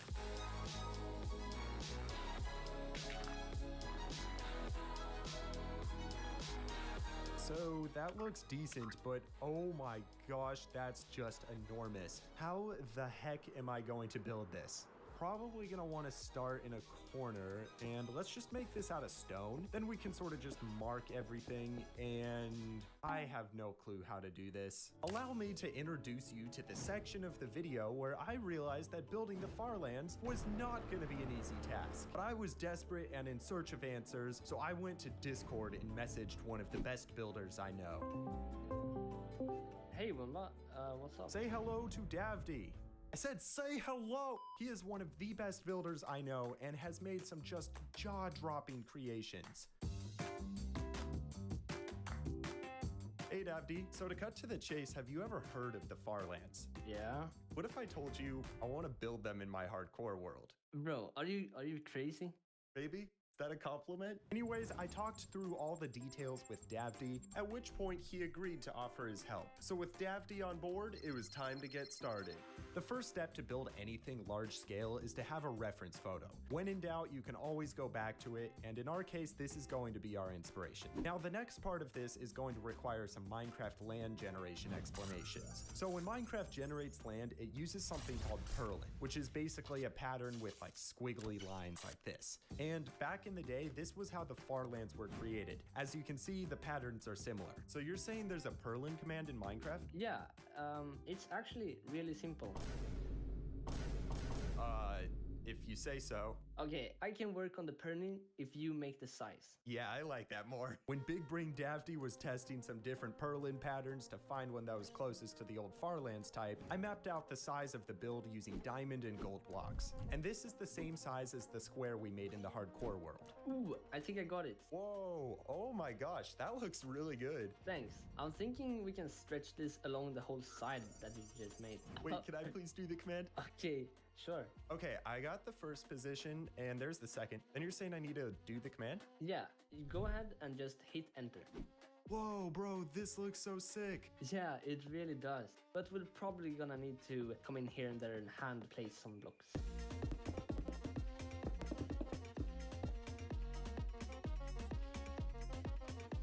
Over the next half hour or so, Davdi and I talked and corrected all the weird gaps and such, and it really just goes to show how nice everyone on the bakery is. We finally finished the corrections, and then it was time to detail everything. So on the reference photo, it looks like there's grass and dirt on top. Oh yeah, I see that. So if we use commands, we can replicate this fairly easily. Ooh, yes, bro, that looks so good. Once the grass was in, the Farlands still looked slightly empty, so we decided to add some granite and andesite blocks into the wall. And now that the simple detailing is in, it's time to copy this slice around all 4 sides. Okay, I'm pasting it in. Oh, nice. Yeah, that's good. Davdi, why isn't this lined up right? Oh, no. Did we not build it right? No. Turns out we simply pasted it 1 block off, so everything's okay. The final thing to do was to hollow the entire region by selecting each corner and then using the hollow command. We should place a bet to see who can guess how many blocks there are. Okay, I'm gonna guess 590,000 blocks. I'm gonna say 436,183. Okay. All right, I'm checking now. What? Bro, it was 434,000. I literally do not know how I guessed it so close. I find it hilarious though. Well, man, thank you for helping. I can't wait to see how Mog reacts. Yeah, dude, that's gonna be so funny. Yeah, see ya. Thanks to Davdi, we now have the design for the Farlands and can check off the 4th step. And now we need to move on to collecting all the items required. Now, 434,000 items is no joke, so let's start by breaking it down. All right, first of all, 5 shulkers of granite is easy enough, and then 15,000 andesite. Nice, look at all of this. And actually, let's also grab some dirt, because I want to come out here to spawn and kind of just make a quick platform for all these blocks.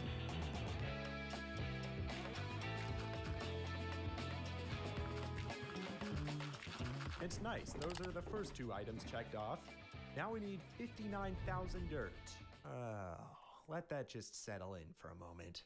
59,000. That's a lot. But not a problem at all, because we got that quarry from a few episodes ago, and look at all this dirt. Next, we need 271,329 stone blocks. And for that, we are definitely gonna need a farm. But guess what? We got one right over here in the dome base. So if I press this, the farm starts, and then we can just sit here and mine for all the stone. Nah, this thing is way too slow. That's why I have this one right here. This is the ultimate stone farm, 72,000 blocks per hour. We start it by coming over here and hitting a pigman. These guys are gonna fall and die, which gives me XP, and then make sure the pickaxe that I'm using doesn't ever break. Oh, and did I mention that this gives 12 stacks of stone every minute? That's 7.4 blocks every second. How do you get 0.4 of a block? What if I told you that we have a faster method? This is the fastest super smelter in all of Minecraft, capable of cooking 622,000 blocks an hour. If we put the cobblestone we got from the quarry into this, we will have all that we need in no time. We're gonna start the smelter in T-minus 10 seconds. All right, it seems that initiation protocol has been set. Everything is looking good to go. So in T-minus 5, 4, 3, 2, 1.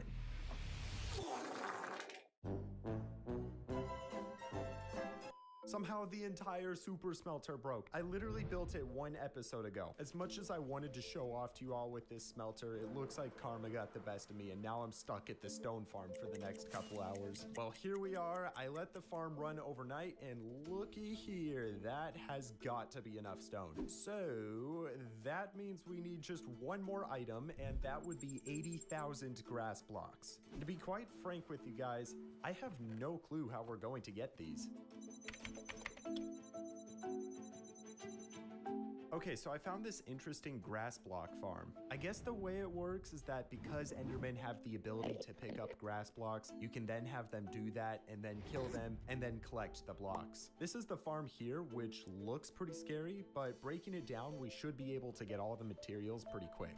Rails, slabs, trapdoors, lever, redstone, furnace, sticky pin, lamp, dropper, fences, endstone, chests, redstone, lead, piston, comparative repeater.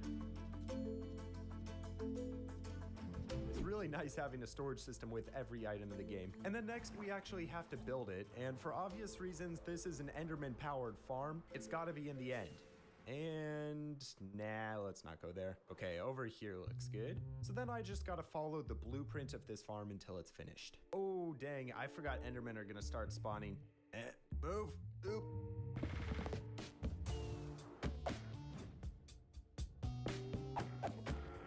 And so I spent tens of hours building the farm, hundreds of thousands of blocks. And by the time I finished, 800 Minecraft days had gone by. Nah, I'm kidding, this farm took like 30 minutes to build. And the last thing we need is to add an endermite here. So let's make a little box and then spawn an endermite. And now get in the minecart. Nice. Let's break all this. And there we go, that should be the farm ready. One question for you guys though is, how should I decorate this farm? I'd like to do something like spaceship vibey. If you have any suggestions, let me know in the comments and I'll name the farm after whoever's idea I pick. All right, so I just added some dirt to the farm. I basically have to sit here holding down right click, and that means I'm gonna constantly be placing dirt, and then more dirt is gonna be dropped on top of me to restock my hand. Nice, it's working. All right, I'm gonna go take a shower, and in the meantime, I'm gonna let this AFK, and hopefully we got a bunch of grass when I'm back.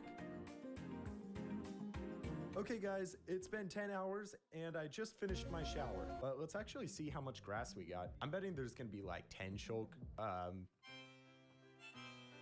17 stacks.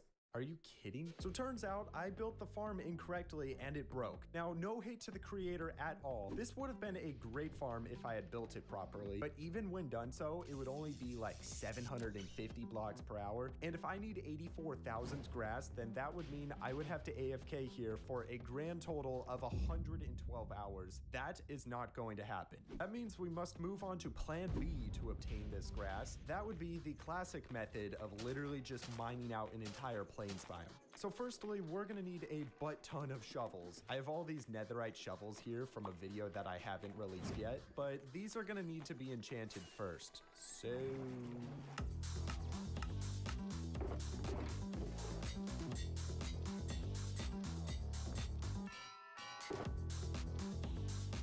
I am gonna cry. Enchanting these shovels costed me 674 levels. Yeah, so over here we got a huge plains biome.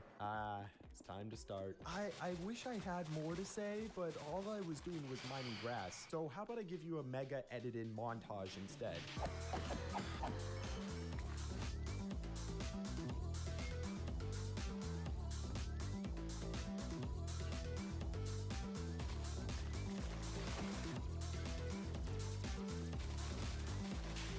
Yo, pillager, die.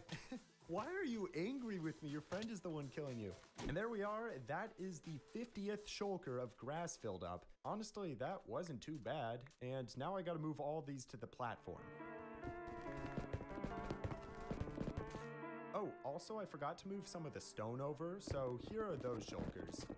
And that is the final one, meaning we now have all 434,000 items required to build the Farlands, and I can officially check off the 5th step. Yes.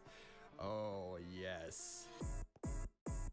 Placing 434,000 items is gonna take a long time, so I think we should first get some beacons. That way we can use the effects to speed things up. Let's get these, and then some emeralds, and head back over. This is the corner where we're going to start the build, so let's place the first beacon down. Oh, wait, I never knew this was a thing. So the mini HUD mod shows the outline of how far a beacon will go. I guess that's gonna be pretty useful to know where we need to place these.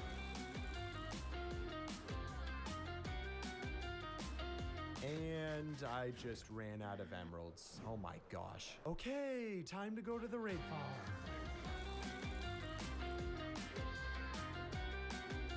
I always just like to place down these shulkers because then we can drop all the items out and then I can super quickly craft all of these into blocks. And there we go. 9 more shulkers of emerald blocks will definitely be enough. That's the last one. Nice. Cool. So now I should have constant beacon effects no matter where I am in this area. So that means I'm going to be here for the next long while we just start chopping stuff down to clear space for the build.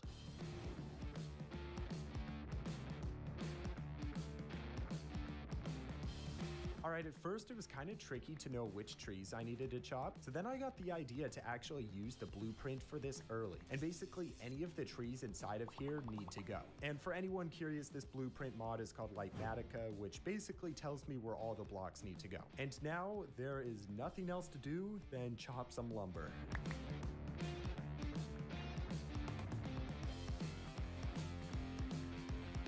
I'm just gonna say it, I hate these big trees. Like, they're cool, but chopping them down is a nightmare. I can't possibly be the only one who thinks this. After spending nearly 400 Minecraft days on this project alone, I was beginning to get lazy, so I just moved on to the easier sections first. Okay, there's no more putting it off. I gotta just clear this entire dark oak forest. Dude, I just spent 30 minutes here and you can't even tell. After over an hour of clearing the dark oak forest, I was finally done with removing all the trees. Also, not to mention that during that time, I had to repair my axe once, which literally in all the time that I've played on this hardcore world, I don't think I've ever actually had to do that. And there go all the items. Yes, I can finally start.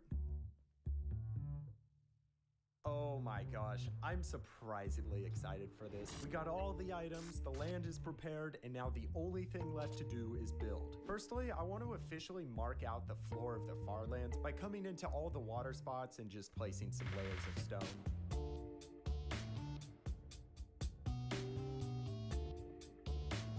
And I think a really cool idea for the build once it's done is that maybe we divide the entire thing up into different sections and have little biomes on top. No. Not like any of the 1,000 other videos out there, but basically if it's a forest over here or if it's a swamp over there, it's just gonna match the biome on top. Maybe you guys could even come up with lore, like an earthquake lifted the land right out of the ground or something, and that's how these got here. Well, time to get some materials, and here we go. This was it. This was the goal I had wished for so many years. I was finally going to see the Farlands in person, and it was only a matter of days away from completion. Oh, and I also managed to binge watch the entire 6th season of Better Call Saul. Just on a side note, I still find it so sad how Saul dies at the end. It's so frustrating. Okay, don't hate me. I was joking. Or was I? But as the hours flew by and the build was getting closer, the mental barrier of constructing something with so many blocks began to settle in. Going back and forth, getting materials, placing, mining, more materials, getting food, fireworks, placing, phantoms, so many phantoms. Like, bro, why so many phantoms? It was all mentally piling up, and there were times that I was about to give up or stop for the day. But then thinking back to my old childhood goal was motivation enough to keep me going. You see, something I've never really talked about with this project is what it means to me. All my builds have a deeper meaning, and this one in particular is very special because it dates all the way back to when I first played Minecraft Pocket Edition. Back in the day, the world had an invisible barrier, and I always remember going to the edge of it with friends, building bases there, or even glitching past it. It was quite unique. But that's besides the point. The border of the world was more than just that. It was a challenge for young me. It inspired the idea to fill up the entire world with projects and builds to make it perfect. However, when the Minecraft world became infinite, this goal became impossible. And that was until MogSwamp suggested that I build the Farlands. Because these Farlands are just like that old invisible barrier. Because they limit the size of the world, I can fill this area up like I had always imagined. And now for me, that old goal has been reignited, and someday I'm going to finish it.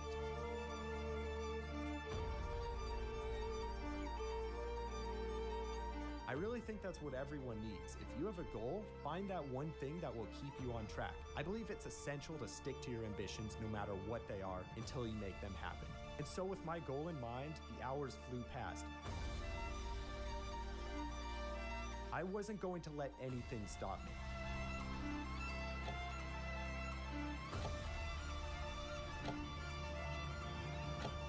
About 43 hours after I began building, I was on the final couple grass blocks. The last block. Yes! And the last thing I want to do is quickly remove the dirt and grass outline. There we go. Oh my gosh, we're getting so close to being done. I now want to work on spreading the biomes on top. So that's why we're getting all these saplings, because next I want to just place a couple spruce trees here in the mountain biome. Oh my gosh, that made it look infinitely cooler already. And so, I planted many more trees, just working my way around the Farlands, changing up the types as I got into different biomes. And when I ran out of saplings, I chopped trees for more, collected them, and continued growing them on top.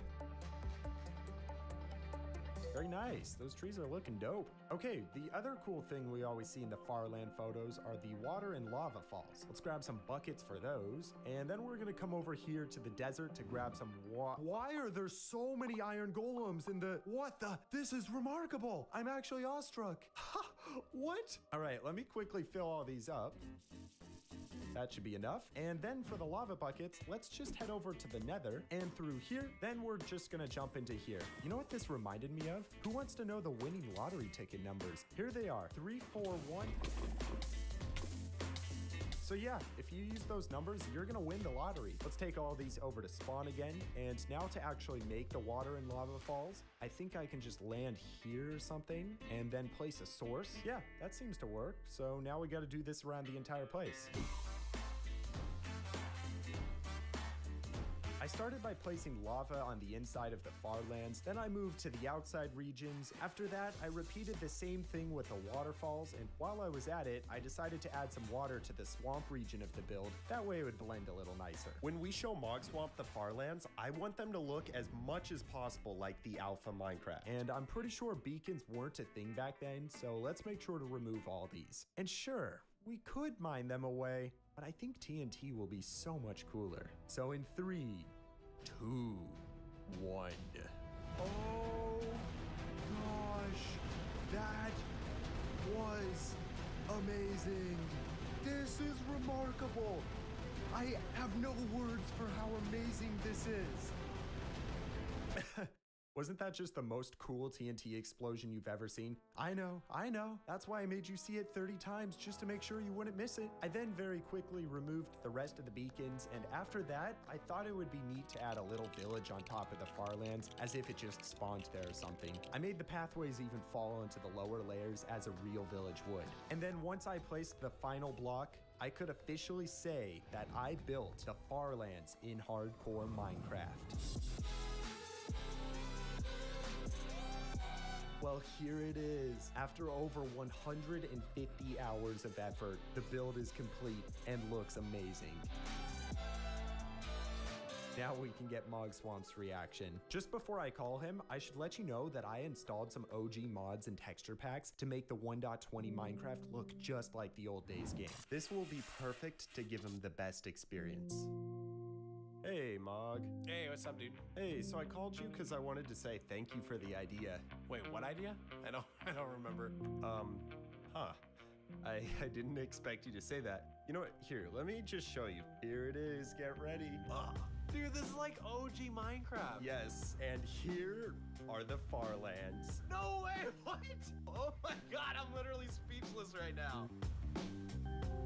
I just want to say thank you because you were the one who gave me the idea and the motivation to actually build these. So yeah, thank you. Wow, I don't know what to say. You know, when I suggested you build these, that was a joke. I didn't mean for you to actually build the Farlands. No one's gonna watch this. Large TNT explosions are extremely satisfying to watch, but the problem is that they're just not large enough.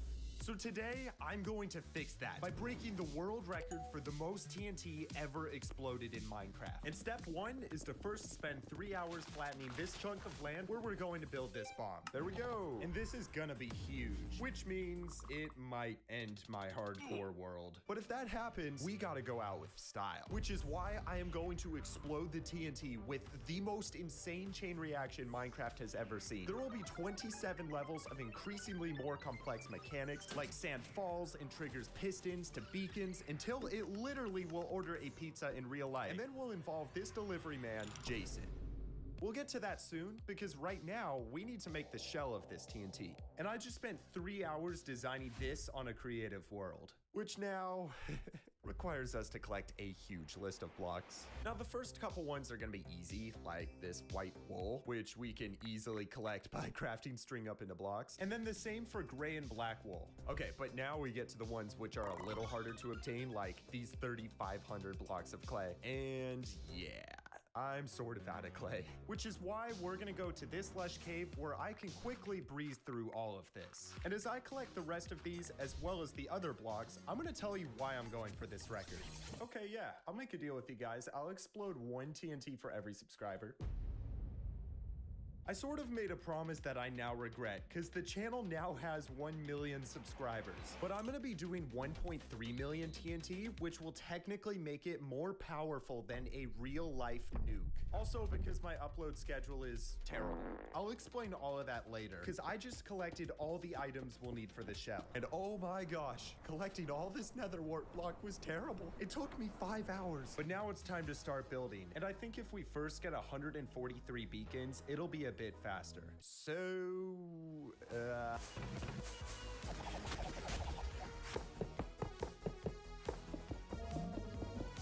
I sort of just killed 143 withers, but now we have max beacon effects no matter where we are in this region. This is gonna be so much better. I guess we can actually get started. So I'm thinking the way we do this is to get one of every one of these shulkers and then just follow the blueprint. Wait, what? Why does this floor look so cool? It's like an illusion or something. And now we just have to finish up the full shell, which is so fun. Yeah. So, we're done. And that was totally worth it. I mean, bro, this just looks so crazy from a distance. Like, just imagine you're randomly walking through a world and you see this. When this explodes, I will have become death and the destroyer of worlds. But that's for later, because right now, by finishing the shell, we also just completed the preparation phase of this record. And what's crazy is right now, we're only 5% done with the build, because next we have to get all of the TNT. And I did some quick math. Each TNT block requires 4 sand and 5 gunpowder. And if you multiply each of those by 1,331,000 for all the TNT we need to fill this up, well, we only need 5,324,000 blocks of sand and 6,655,000 pieces of gunpowder. Now, if you're anything like me, these look like big numbers, But they don't really mean anything until you do some division and realize that we need 4,000 shulker boxes of gunpowder. And I am now starting to realize just how long this project is going to take. But you know, we gotta get started somewhere. So let me first set up a dirt platform and some chests where we're gonna move all of the sand and gunpowder to. And this is a good spot because this is my auto crafter and we'll use it later to make all the TNT. But now I'm gonna put my items into this chest because we're gonna head over to the raid farm where I already have a ton of gunpowder. I never actually showed how I made this farm and got all the gunpowder, so I'm gonna show you a recap of 300 hours in 13 seconds. Here we go. First, I downloaded the world download for the farm, built it in my hardcore world, painstakingly moved 37 villagers to the farm, built a crazy storage, ran the entire farm every single night for a month, and then got 13,000 levels and several million bits of gunpowder. so yeah.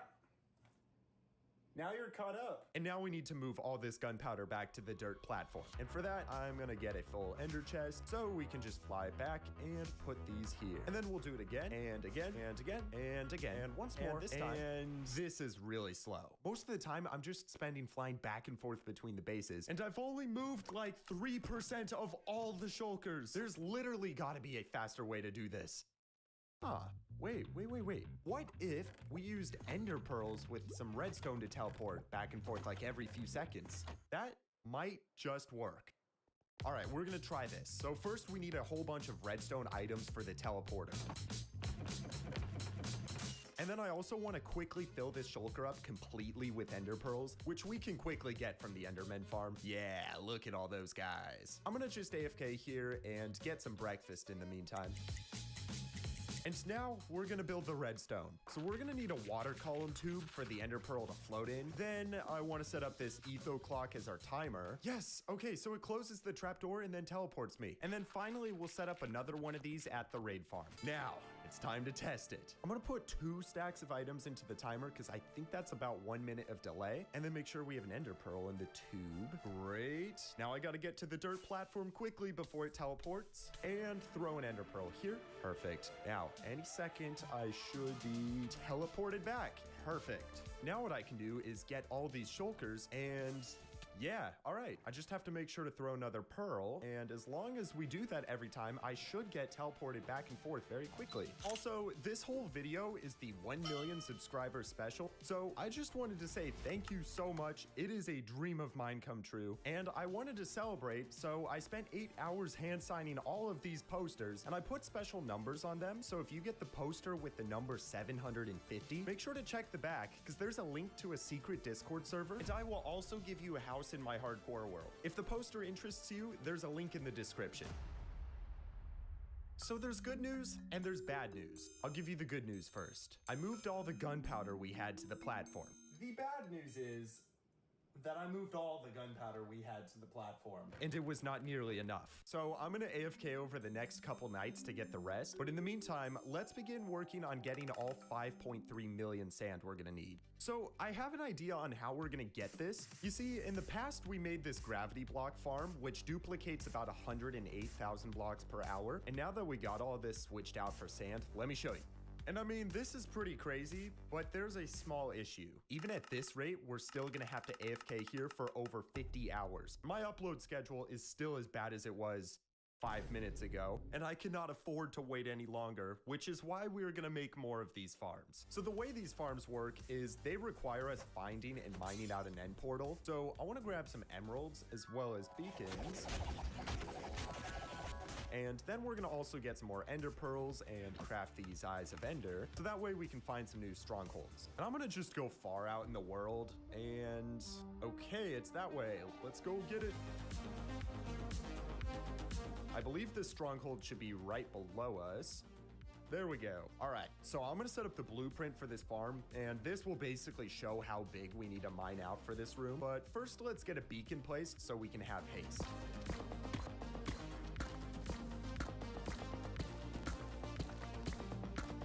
Sweet. so this is the entire room cleared out. Now we can go ahead and get started with building the farm. And the first step is to just place these mushrooms in. That way when we grow them, they're gonna break the end portal frames just like that.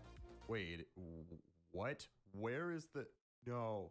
No, I didn't light the portal. I just wasted a whole hour. I found a new portal and I actually made sure to light it. Now I can actually follow this blueprint and make the farm. And that's 1 down, 3 to go. That is 2. That's 3 built. All right, I think there should be another stronghold around here.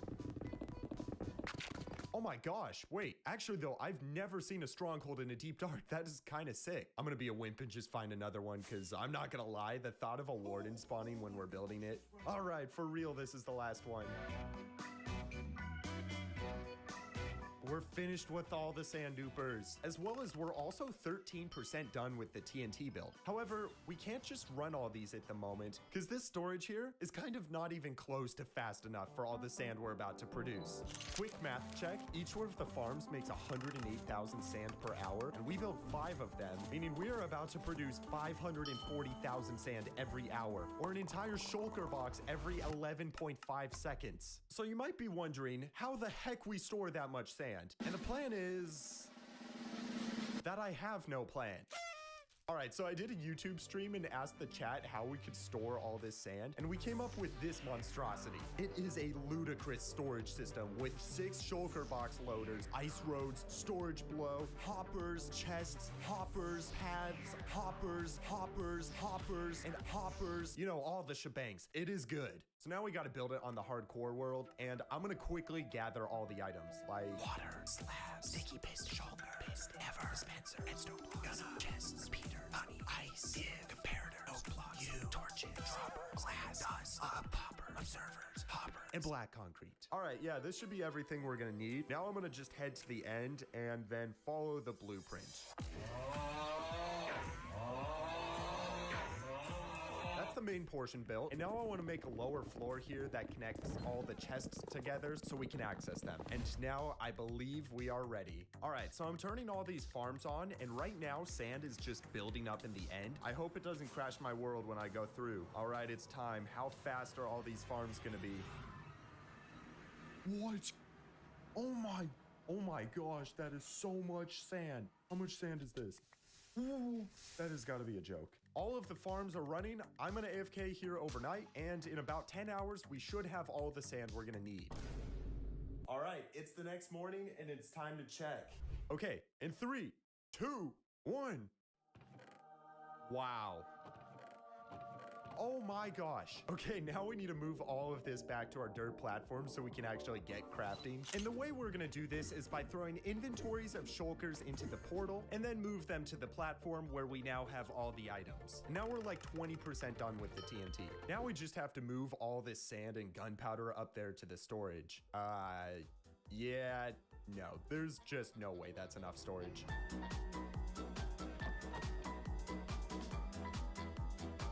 I expanded the storage just a little bit. All right, all of the sand and gunpowder is loaded up, and now I just got to build the lower collection part of this storage, and now it's time. The way we do this is quite exquisite. First, we switch on the lever, and then open up the inventory. I have a mod which basically crafts the items instantly and then dumps them out. This machine also gives me the perfect amount of items so that when I pick them up, I always craft TNT. Then these items fall out into the water stream where we have shulker loaders picking them up and filling the shulkers. From there, the full shulkers are moved into this chest storage where we'll soon have all 1.3 million TNT. All right, I'm not gonna lie, guys. This is gonna take a while, so I'll see you in a... Well, hello there. It's what, 5 hours later? Yeah, that took a while. I literally managed to watch 3 movies while doing all of that, but we do have all the TNT and shulkers here, and I did some counting. We got exactly 13 full double chests, 13 hoppers, and 17 extra shulkers here. So all of that added up means we have exactly 1,372,032 TNT blocks here. I'd be willing to bet that's more TNT than anyone has ever had in hardcore mode. So now let's move all this over to our TNT shell. We're gonna build, you guessed it, another dirt platform for all our shulkers. And this is all of our TNT transferred over. And we have officially finished phase 2 of this world record. And now it is time to place all of the TNT. And this is also a good point to explain just how much power this TNT will have. If you didn't know, each Minecraft block is 1 meter cubed. I did some research and found that a 1 meter cube of TNT in real life would weigh 1,650 kilograms. And if you multiply that by the amount of TNT we are going to place, you get approximately 2,421 kilotons of TNT. Just for reference, the first ever atomic bomb built by Oppenheimer was only equal to 18.6 kilotons of TNT. That means the bomb which we're about to build is going to be 130 times more powerful than the first ever nuclear bomb. What do you think is gonna happen to the PC? I bet it's gonna... Anyways, let's get started. I'm gonna get a few of these shulkers, and I guess we just start in the corner, you know? Why not? I'm going to be using an auto clicker to place these blocks because the thought of clicking 1.3 million times and getting tendinitis and the pain and going to the hospital and the money that's gonna cost... Yeah. I just want to be lazy. Okay, so we're using the 3 tall method right now to place the blocks, but I actually think it's faster to go too high and then sprint while placing these. Yes, okay, this is definitely faster. I just managed to use an entire shulker in 130 seconds. Well then, everyone, I'm gonna stream working on this for the rest of the night, but I will see you soon. All right, it's the next morning, and we are about 25% completed. Not bad at all, although I think we can do better. You see, last night when I was streaming placing the TNT, the chat had a really good idea. They said I should flood the entire inside of the cube with water. I know this sounds crazy, but when you're underwater, you can sprint swim, which essentially gives you 4 blocks of reach in total, as opposed to the 2 that we had before. And my thought is if we set up some conduits so we can breathe underwater forever, this method could actually be a lot faster. All right, there's only one way to know for sure. We gotta actually do it. So let me grab a bunch of dirt, and then we're gonna get some water. Now, I'm thinking we should just make a huge dirt platform here to start. There we go. And now we can just take this water and sort of place it around the edge of this so we make infinite water sources. Now that is what I call satisfying. So that should be the entire dirt platform covered. And now we gotta just come in here and dig all of this out. Yeah, perfect. All the water is flowing down and filling up this entire room. And that should be it. Wow, look at this. Okay, yeah, ouch. I get it, ouch. Oh, ouch, oh. Okay, we need conduits. And I'm at the storage where I think, yes, we do have conduits. Great, but I guess the question is, can we place quicker? And, oh my gosh, that is ridiculous. How fast can I place an entire shulker? Let's get one. Okay, and line up. And I got the stopwatch ready. In 3, 2, 1, go.